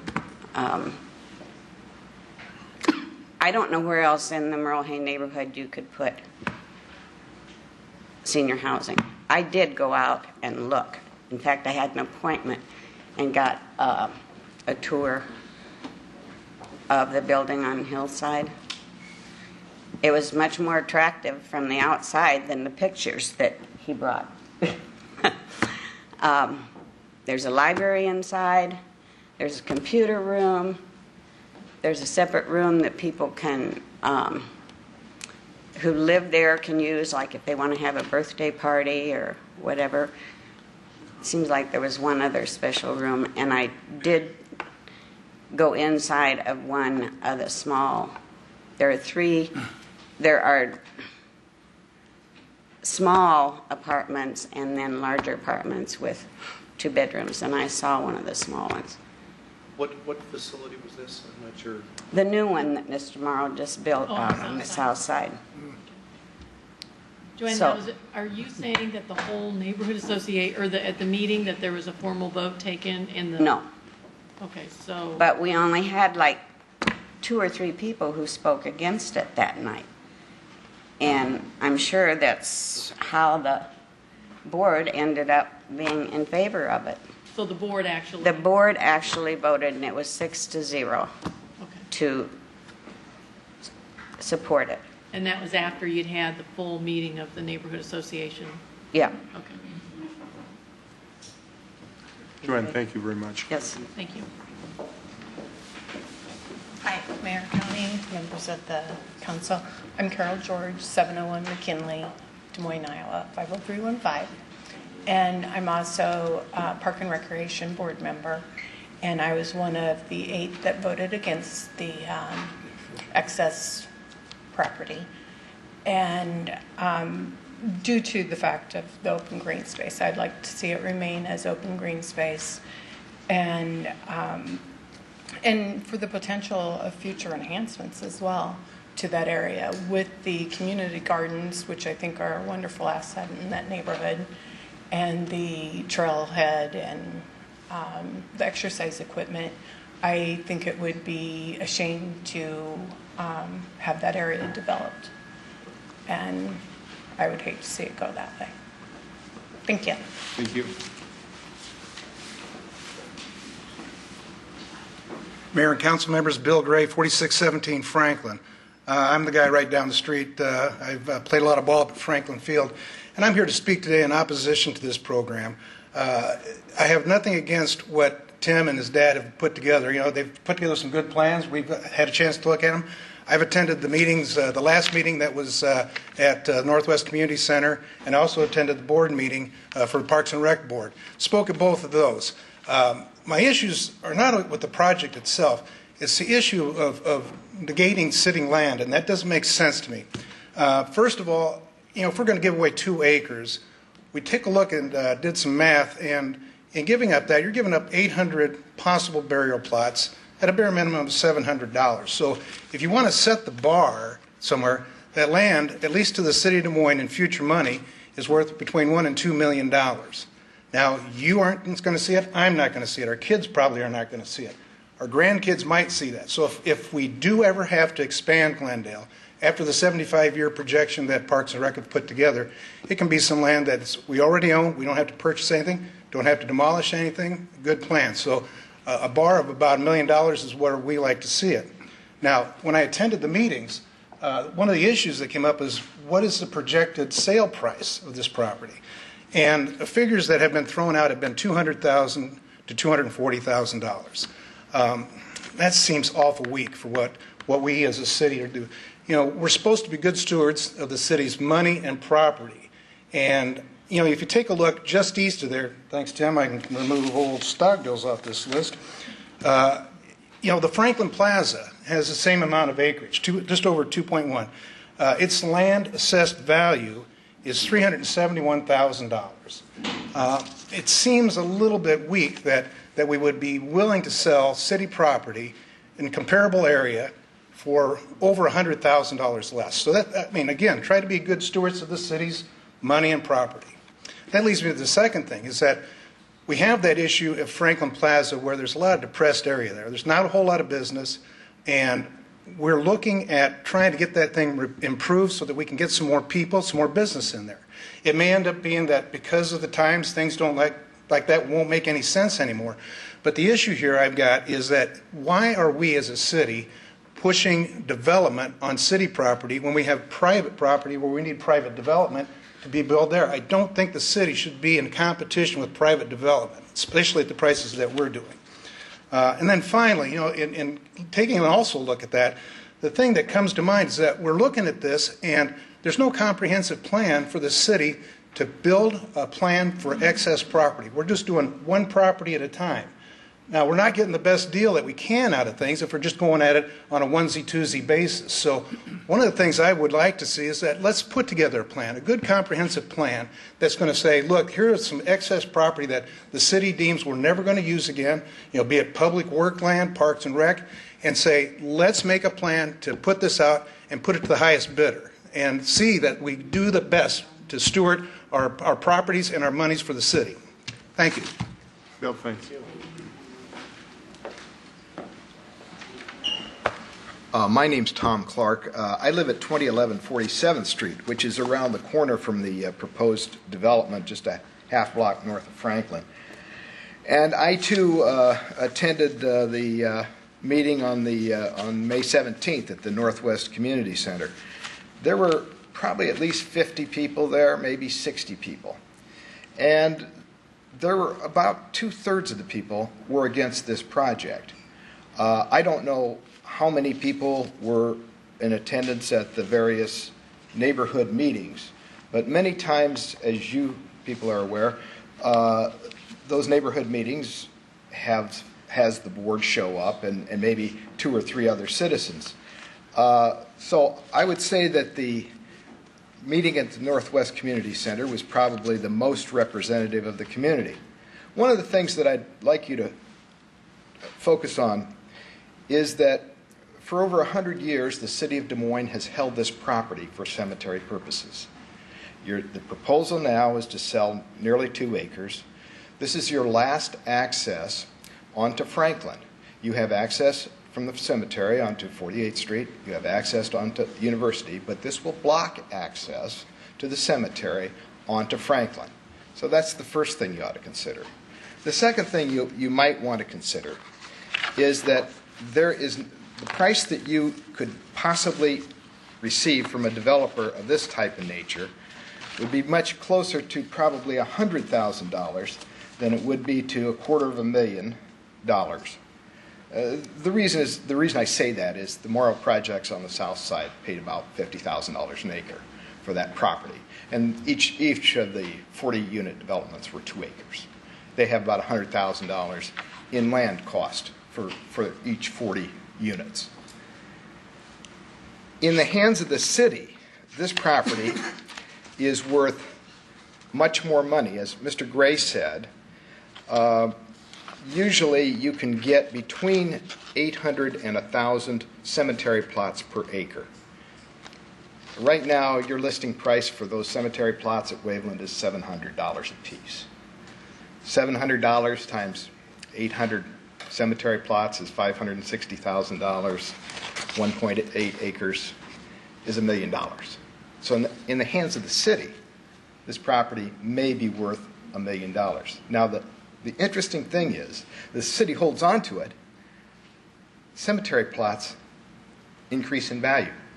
So even if you sell them 75 years from now, they'll be worth $1 million in today's dollars, which nobody knows what those dollars will be worth 75 years from now. So I'm saying the city is not hurt by holding on to the property. Now, the real proposal here is probably that the developer purchase this land for somewhere between $100,000 and $200,000, then not pay property taxes for someplace between 5 and 10 years. Well, it seems to me that that's a huge subsidy that the city is giving to this particular developer for this particular project. So, besides the fact that the city holds it in trust for cemetery purposes, I don't think there is any way that you can get an adequate price because the land in the hands of the city is more valuable than it ever would be in the hands of a developer. 3 or 4 other things, but I won't take up much more time. Much has been said tonight about the mechanism of excess property. I thought about 2 or 3 or 4 years ago there was a movement afoot by the mayor and the council to say, let's list the properties that we consider as excess, and let's consider putting them up for sale. Let's get rid of the properties so that we don't have to mow them, that kind of thing. I don't believe this property ever showed up on an excess property list. The Parks Board voted 8-5, and it would have been 9-5, I guess, if another member had been able to vote by proxy against this project. But this isn't the first time that the Parks and Rec administration has come to ask the city to sell off parks land. You'll recall about 8 years ago, they wanted to sell the corner off of the Greenwood Park over there. They wanted to sell off 2 or 3 city lots off the corner of Greenwood Park, a park of 80 acres. Then they also wanted to sell off a part of Waveland Cemetery, which turned out to be, I guess, a bird sanctuary. So those things were not done because of the objections of the neighbors. So in conclusion, I would just say that I'm not in favor of declaring this excess land. Thank you.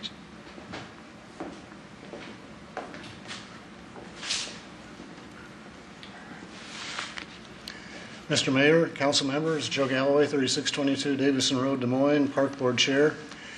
I'm here to represent the Park Board, and first I want to extend my thanks to Dick Thornton and Carol George who came and spoke, and I want to extend my thanks and appreciation to all the Park Board members, regardless of which side they voted on. They're very conscientious, they're very thorough, they really took a good hard look at this, and they voted with their consciousness.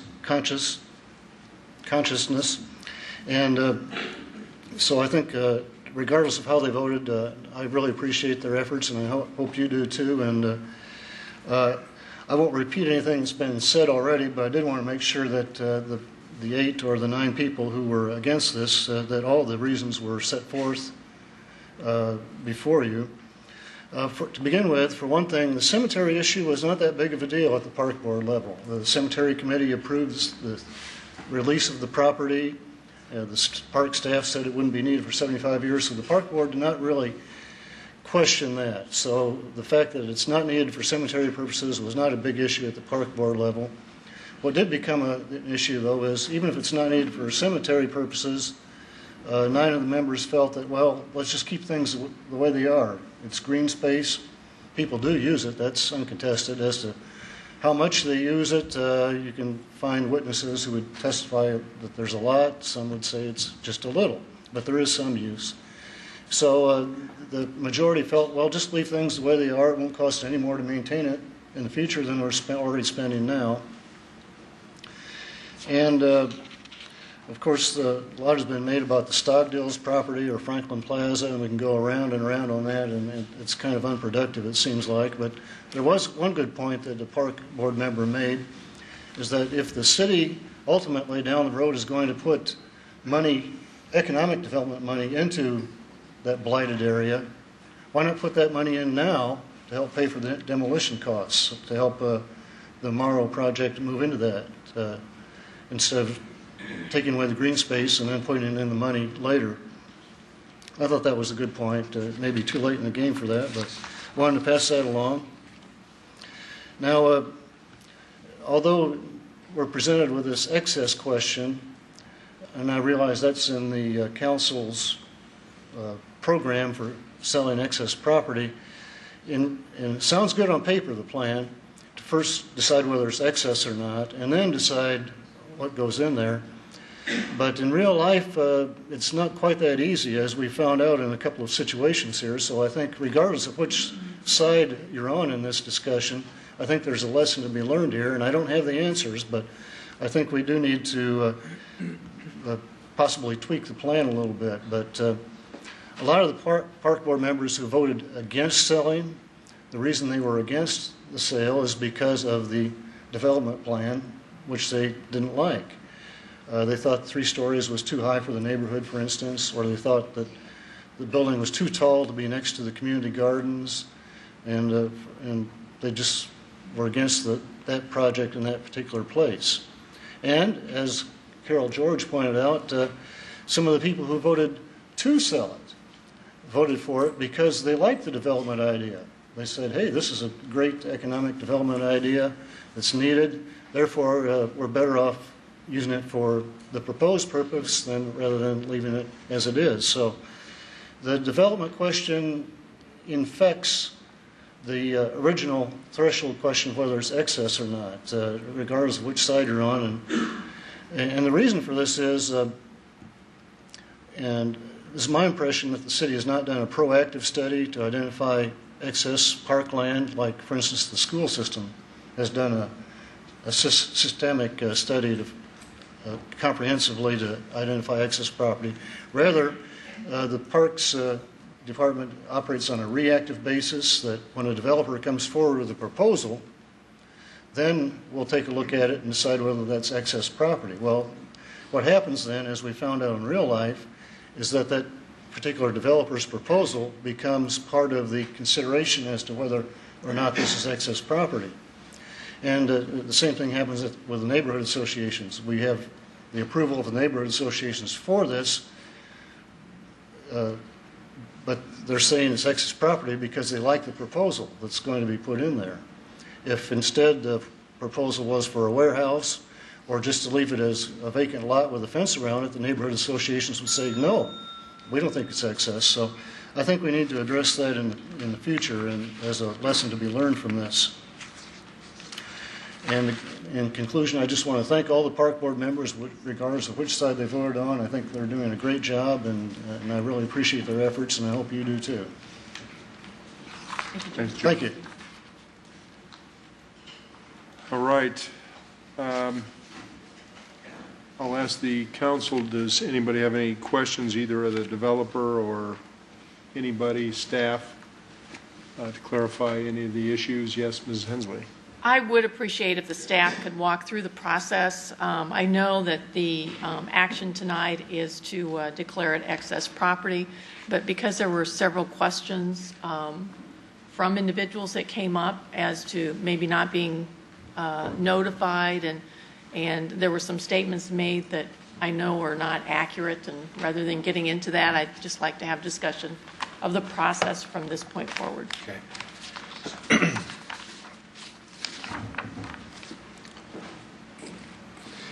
Mayor and Council, Don Tripp, Park and Recreation Director. I think our role as staff in these types of situations is to provide you with a process and with research that formulates a staff opinion and recommendation to you on these kinds of policy issues. I think we did that with the communication you've got in front of you, and I'll talk about that just a little bit. And then I think secondarily, when these difficult issues come up where people are divided, there will be follow-up questions to try to describe, what sort of process and exactly what are some of the details. So I'm going to address this, first of all, by just talking about some of the questions that came up.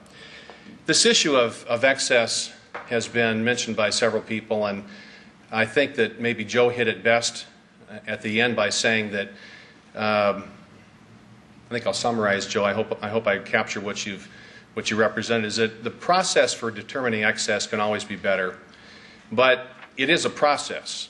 And actually, your policy on excess is that you vote on whether it's excess or not. And to vote, you hear a recommendation from your staff and any related boards and other constituents who have an interest. In this case, the staff reviewed the request for this property as to whether it was excess. We determined through the research that it was actually cemetery land acquired in the late 1800s.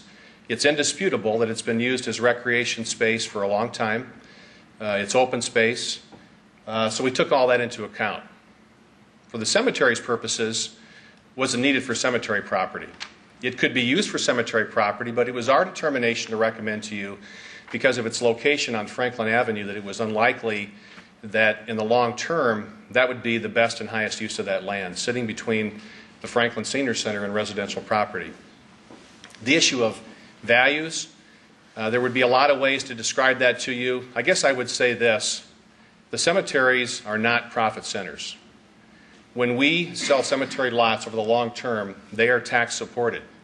Our cemetery operation is tax supported. So yes, there might be a net revenue to the city for selling lots, but it did not occur to us to think about that in the context of there being a profit center there. As to the use of the land for open space, that's a little bit more insidious for us to look at. It's a 2-acre parcel. It sits on Franklin Avenue. At the back side of it are the community gardens, which are a very important asset to the community. In fact, when this concept came up, first of all, our immediate reaction was that the community gardens, because of their use, because of their value to the neighborhood as that purpose, we couldn't consider taking those out of use. But if a project could be developed that did not include the community gardens, we'd think about that.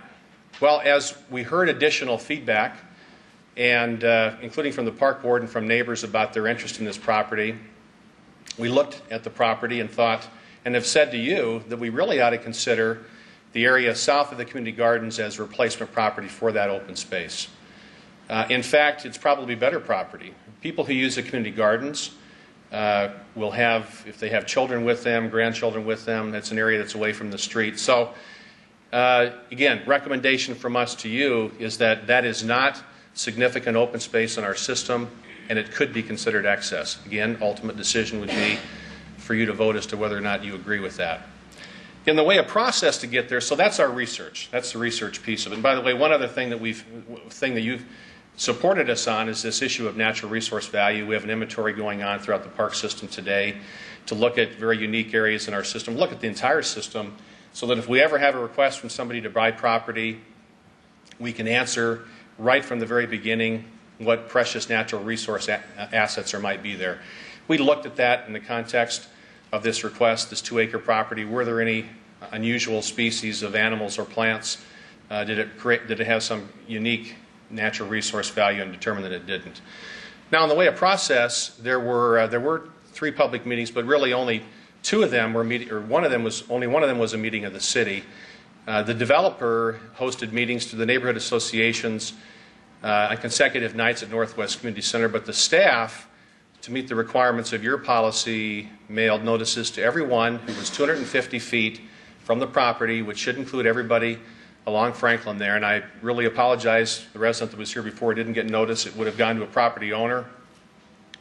I guess I have no explanation for that except to tell you that we made our best efforts to mail to everybody per your policy within 250 feet. In addition to that, we had addresses of neighborhood association folks that had attended those 2 meetings. So I want to tell you that as long as I've been doing this, you always miss somebody. There's always somebody up here who says they weren't noticed, but we made every effort we possibly could according to your policy to make that notice. I guess the final thing that I'd say is that we're not out advertising, nor are we advocating for the sale of parkland. The idea of having some pre-planning to look at the park system-wide to determine if there are properties that could be potentially sold, I suppose, is one approach.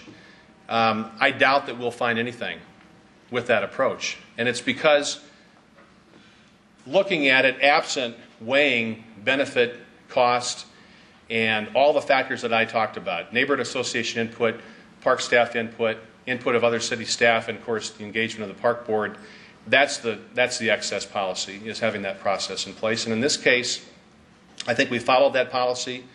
I'm comfortable with the recommendation. I don't like being on the opposite side of an issue like this with the park board. We think very highly of their advice and input. In my time here, that's rarely, if ever, happened. But in this case, we looked at what they had to say during the meeting. We talked about it again and determined that this would continue to be our recommendation to you. And I'd be happy to answer the questions you might have. Well, the-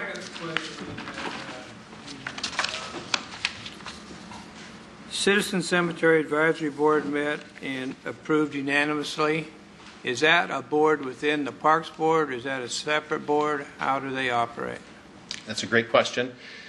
The Park and Recreation Board, Councilmember Mahaffey, has a series of subcommittees that are standing that advise them on particular policy issues, and they're in areas where there's lots of need for that. Golf courses, cemeteries, trails, and advisory greenways is an example. Those are appointed members of the Park Board. They usually include a Park Board member that sits on the committees, and they usually meet either every month or every other month. They take up issues like this. The Cemetery Committee would be consulted on issues such as fees or changes in plans for the cemetery. But they are appointed by the Park Board, and they're recommending authority to them. And then the board, of course, takes their information and recommends to you. Thank you. Don, could you talk about the price and the process that you'll go through on assessing the price for that land? No, I really can't. We're done with it in terms of review of this. Once it gets beyond excess, that's a matter for engineering and real estate right away. And we're careful to stay out of that process. That's really their process. Quickly talk about that. Here's the thing that people need to know. We're required by law, and Mr. Lester can confirm, to sell property at fair market value. So we are obligated to conduct an appraisal of the property. Our in-house real estate staff could do that, or we can farm it out. But in any event, the matter of how you value the property has to be predicated on good market data, and it is a fair market value question. Ultimately, council has to join in that determination, but you base that determination upon a factual analysis that's provided to you. It's not predicated on any other factor than that. It's fair market value.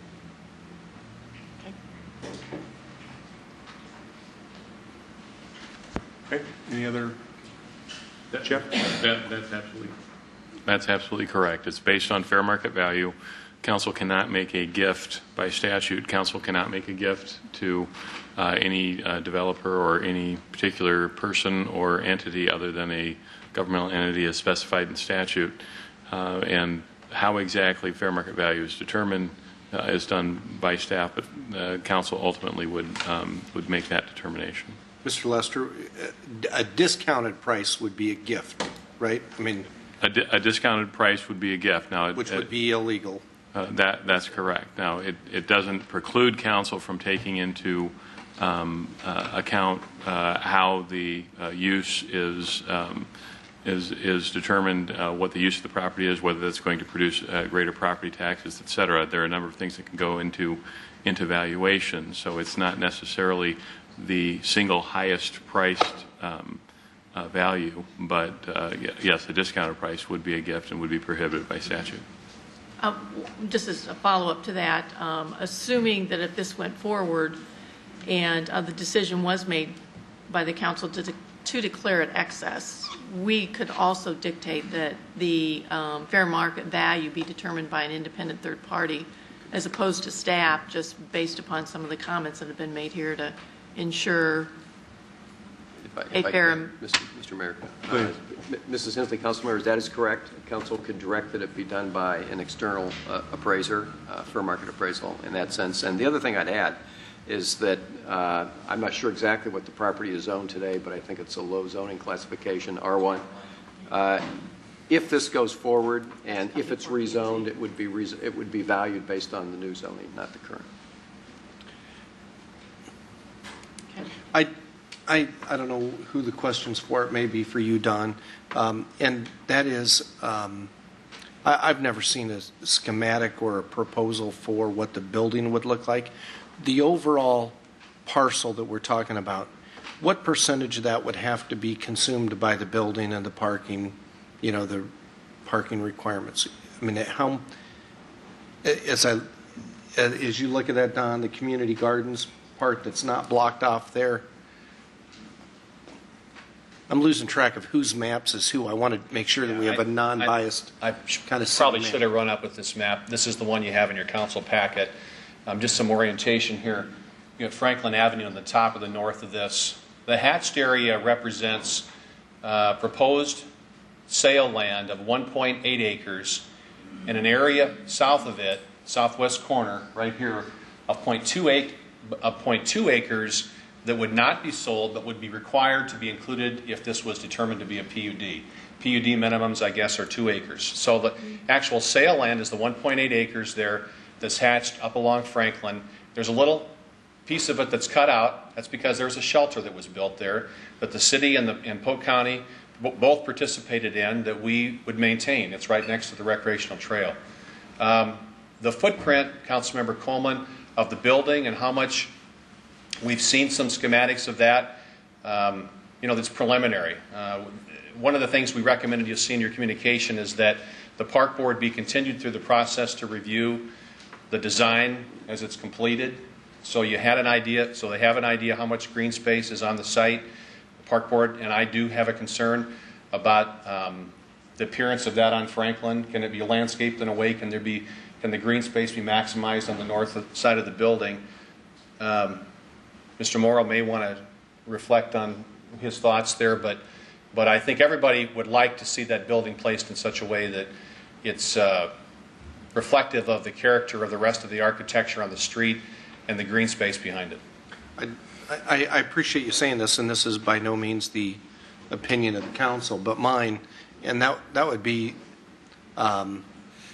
depending on how tonight's vote goes, if it went to the next step, I would like to see, we still have parkland there, we still have the Glendale Cemetery, the community gardens, and the trail. I continue to want to see how we might continue that, public, any recreational, any public aspect to our property, how it ties into the library and the community center that are there, and how you make it all feel right. And is that something we can count on the Parks Board to give us advice on before it would come back to us? Yes, sir. Very specifically, the area that I was referring to here to the south, these are the gardens. This is the land that is proposed for purchase. What I was suggesting is that if there's an interest in this open space and its relationship to the neighborhood and to the gardens, that we do something in this area that's also open space. And that this area, in fact, is not accessed as easy from the street, so it's safe for a child that's with the community gardens. And by the way, Friends of Parks Foundation have fundraised and put some adult play equipment in here, and we get the trail coming around. So it makes a pretty good location. That would require us to go to the cemetery committee and ask them to take this, at least for the next several years, out of any cemetery planning. And as you might imagine, if this was 75 years, this isn't very close either. But Don, when a high percentage of the emails that we've gotten in opposition to it, which I think my number is 4 or 5, so most of them have referred to the selling of the community garden space. In your map right there, is any of the community gardens sold? No, sir. Okay. I was just going to say, and there's a buffer too between where they end and where Mm-hmm. the land being sold.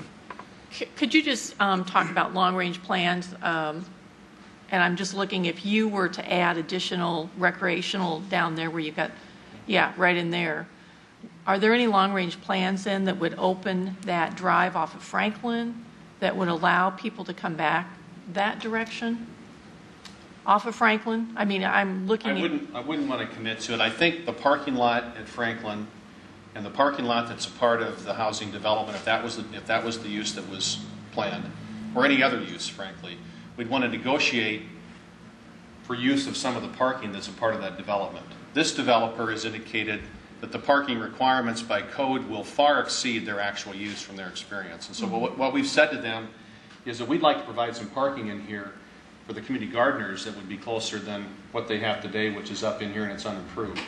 And then, of course, this parking in here is not very often filled either. So I don't know that we'd be thinking about bringing the road back in as much as we would making sure we have enough parking. And it's a neighborhood walk-up use.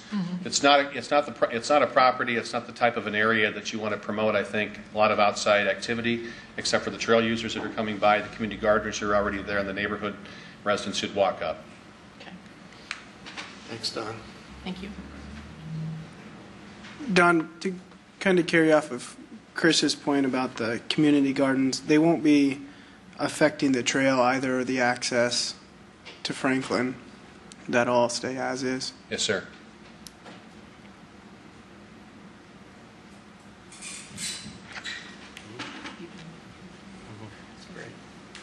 Great. Any other questions?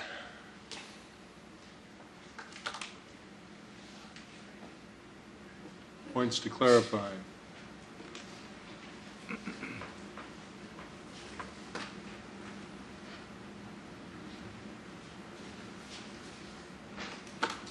I would move to close the public hearing then. Okay, let's close the hearing. Council, any thoughts? Ellie, you want to start? I was just going to say, kind of initially, I'll hear kind of your thoughts before I make a motion, but Skip and I did attend both of the neighborhood meetings, and there was no vote taken, anything like that, but there seemed to be a consensus among the group at both the Waveland meeting that we attended with probably 50, 60 residents, and also the next night at the Merle Hay neighborhood there was a strong consensus. He showed the plans at that meeting, and there's actually, I didn't understand how it would all fit in that space, how you would get a parking lot in there, how you would get a number of things in there. But they did address the specific issues of drainage and how that would function. And there's actually to the, I believe, and Tim can correct me if I'm wrong, but to the northeast, just north of the shelter, there's actually a good portion of green space still open in that area. The pictures that we saw looked fantastic. A couple of speakers spoke of the interior on some of the south side projects. And it seems to me that it just fits the kind of the plan of this corridor. In my mind, you've got the community center right there, which is a meal congregate site every afternoon, where there's tons of seniors the room is packed every single day of the week. You've got the new expanded library right next to that. And I guess some of the concerns that I hear about the Stogdale's property and the strip mall in that area, if I'm an investor, the thing I'm looking for is pedestrian traffic, traffic coming by my business. The potential to add 60 units here, potentially 2 people, I would assume not more, but probably 2 people per unit at max. So you're talking in the neighborhood of 60 to 120 people being added to this corridor. I think that revitalizes the area. People are talking about this depressed area, but you're bringing people to this area. You're revitalizing the exact same corridor that people are concerned about, in my perception. And then also just to go back to the value of the land that we sold, I appreciate the explanation. I just did a quick present value calculator to see what the $2 million, if we were to sell plots in 75 years, and I just used a 3% discount. I assumed that was give or take the going rate. And the number for the present value of that in 75 years would be $217,000 currently. So that's right in the ballpark of what we're talking about, even if we saved it and sold plots and made $2 million in 75 years. So. Skip? Well, I don't believe that we're here to discuss whether it's excess property or not, because I don't believe there's such thing when the city owns property. I am thoroughly convinced that when staff attends the Green Infrastructure Conference this fall at the National Conservation Training Center, rarely will we hear after that excess property. We're going to find out that green infrastructure is all the open green property that we can get our hands on, and you hold it dearly. I commend the Parks Board for the stance they took. I think it's the proper stance. I think they should be protecting our park system at all costs. And it particularly bothers me, Dave Houston's presentation. I think it's shameful that the city led you astray, led you to believe it was a park and we're going to beautify it and we're going to do all this. However, unless I've got some profound knowledge, which I don't in this case, it's all out on the table. We've had the neighborhood that this falls in come in with their neighborhood plan, and the neighborhood across the street came in with their plan, and both of them call for this type of housing. Maybe not in this particular location, but it calls for this housing. City staff works very diligently with these neighborhoods to come up with these neighborhood plans, and they're brought before this council and approved by this council, which both those plans were approved. So I think it's extremely important that we support our neighborhoods in the city, and in this case I am going to support this project. Bob? Well, I think that we have to kind of give credit to the Citizen Cemetery Advisory Board, saying that evidently they're not planning to need this because they unanimously approved this for the conveyance of this property.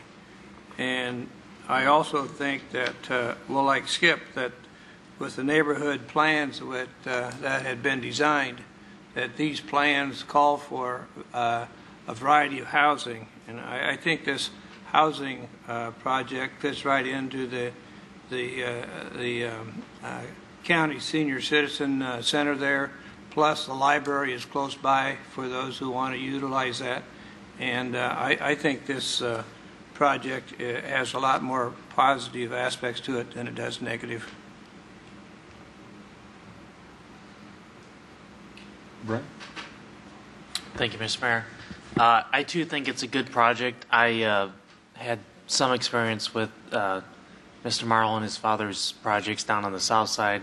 The Southeast 6 project is, I get only positive feedback, even from people that may have opposed it in the past when it was going in.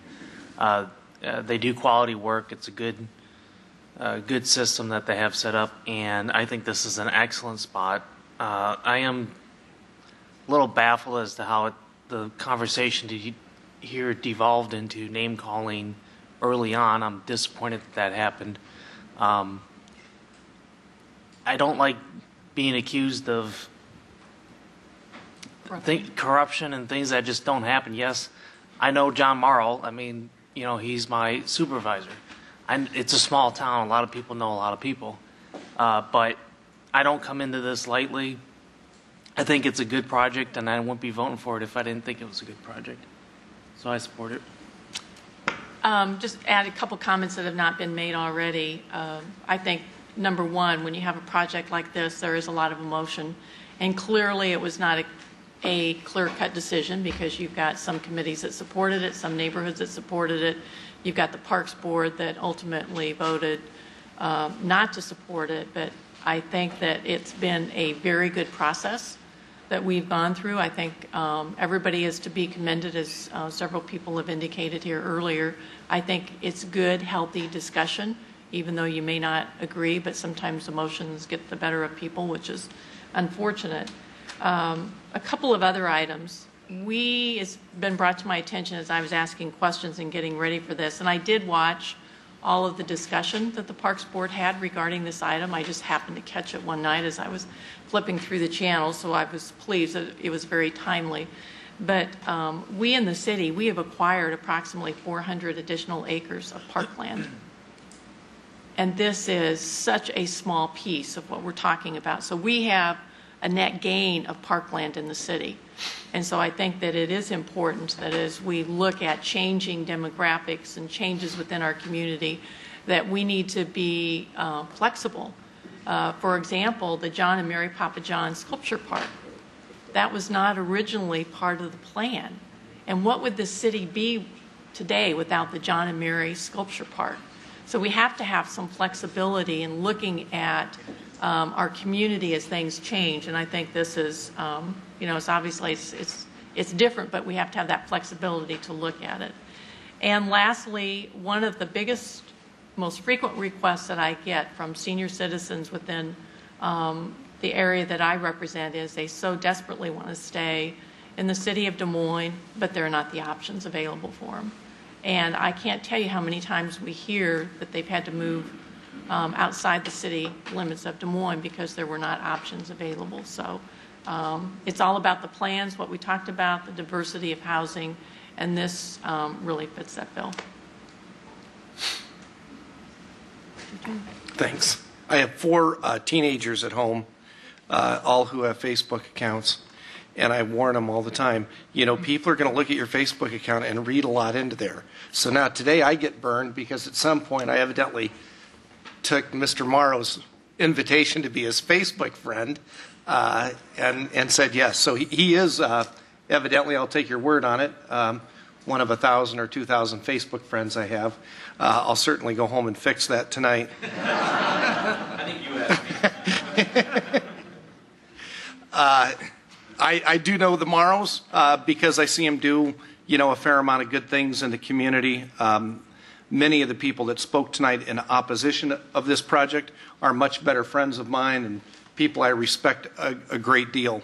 I am going to support it because I've had a 10 or 12 year track record up here really trying to stay focused on the most important issues that face the city. That's growing our housing stock, making our tax base more diversified and growing it, and making sure that when we have development, it's high quality so it adds to the neighborhood around it. I think this project starts with 2 of those 3 for sure, and over the next couple of months we can work on the quality and make sure that it's everything that the neighborhood would want there, and I feel strongly about that. On the issue of the parkland, let me say this. I do think that one of the things that we've not done as well, and I said this to somebody we know pretty well today from the Register. We think of parks as places that have swing sets and teeter-totters and backstops, but a whole chunk of our city residents are people that don't use that kind of equipment. And I do think that this gives us a chance with the library and the senior citizen, the Northwest Community Center, and now possibly a residential facility for senior citizens. It gives the chance for the park board to really think differently about public land and the amenities that might be over there at that park. And I'm convinced that we can do something really unique with the gardens and the trail and the 3 facilities that are over there that can really make something special happen over there. And it would be in our Park and Recreation Department where maybe we haven't spent enough time thinking about the kinds of services and programming that they need and want. And because of that location next to the Northwest Community Center, I think it would be great. There was a lot of opposition when we shut down soccer fields where the community center is right next door. Far more people showed up at the council to complain about that. And now 8 or 10 years later, I think it's a real shining star in the city, especially on the northwest side, of good things that happen where we can take some land that isn't imperative to the city and do something really significant with it. So, like I said, this is one step. We still have to worry about quality, how we engage that with the rest of the neighborhood right there. But I think this is something that can be really a positive step forward and can diversify our tax base. Mayor Daniels used to remind us when we had meetings here, he said it probably more than anything else he ever said. He said, we don't want Des Moines to be the place where the only people left are the people that can't afford to leave. And we always have to be thinking about that because our taxes are high, and unless we're going to keep raising people's taxes, we haven't raised their levy in 12 years really, but assessments go up. Unless we want to keep raising taxes significantly, we have to expand our tax base. And this gives us a chance to do that, and I think that it's important or we're not going to thrive as a city.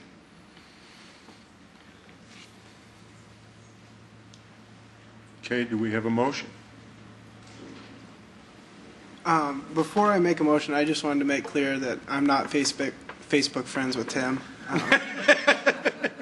Actually, I had never talked to John or Tim prior to this project coming up, so the idea that there's corruption and coercion, I mean, just completely falls on deaf ears here at the table. So with that being said, I would make a motion to, I don't know what the exact motion is, but to consider this land to be excess property. You move 63B and C? A, B?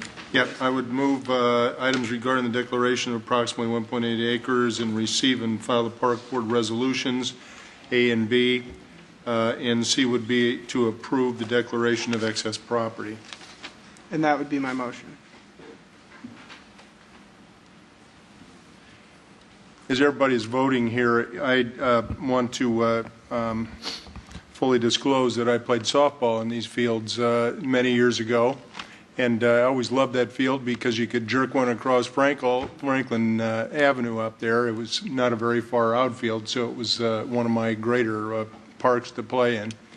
But I also want to say that I am in full support of all of our recreation activities and all the park opportunities that we have in the city of Des Moines. The one thing that I think that actually Mr. Thornton brought up that continues to bother me, I don't understand the process on how we declare excess ground.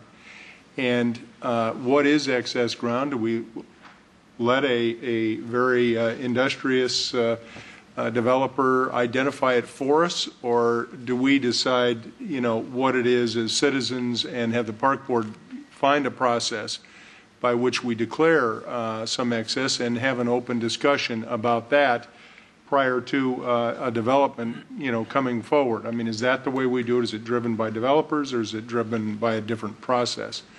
So I will also say that I've been through the Morrow's development down on the south side. I agree with Joanne Hanover that it is a quality senior living option that at this moment I think is available in that particular section of town, and I think has some opportunities and appears will have for all of our citizens.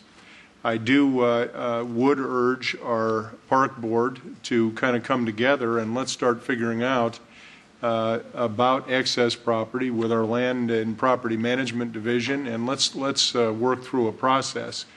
And for that reason, I'm not going to vote for this project, not because I don't think the Morrows are going to do a good job.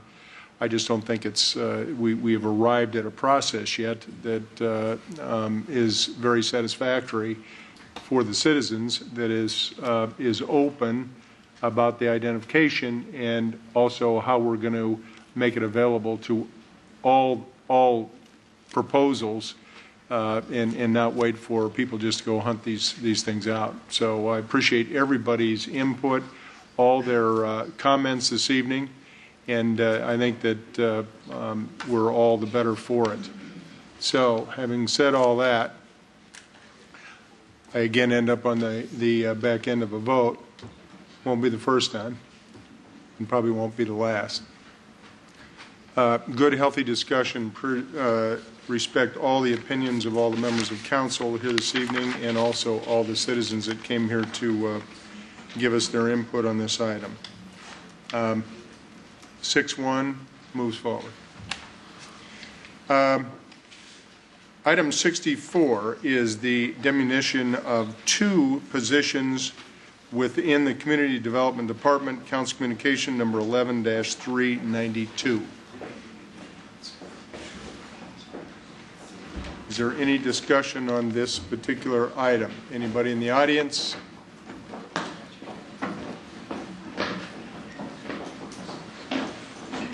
Seeing none,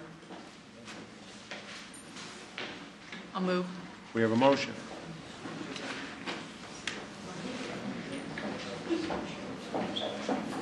Wasn't that the last agenda?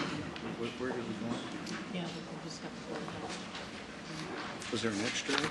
No.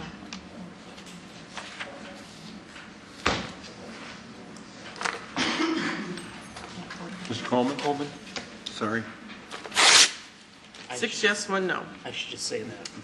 All right, if we could have a motion to adjourn as City Council and reconvene as Board of Health. All in favor, say aye. Aye. Item 1 on the motion, after the motion to convene, is the legal department to proceed with a court action seeking authority to abate the public nuisance at the following locations. A is 728 East Border Street, Warren County. It's a main structure, garage structure, and accessory structure. And item B is 3400 Easton Boulevard. It's a main structure and a garage structure. Are there any folks in the audience this evening to speak on this item, or either one of these items? Seeing none, could we have a motion from a member of the board? I'd move item A and B. All right, item A and B have been moved. All in favor say aye. Aye. Opposed, the same. Items pass. Could we have a motion to adjourn? All in favor say aye. Aye. We sit adjourned. Thank you all for attending this evening.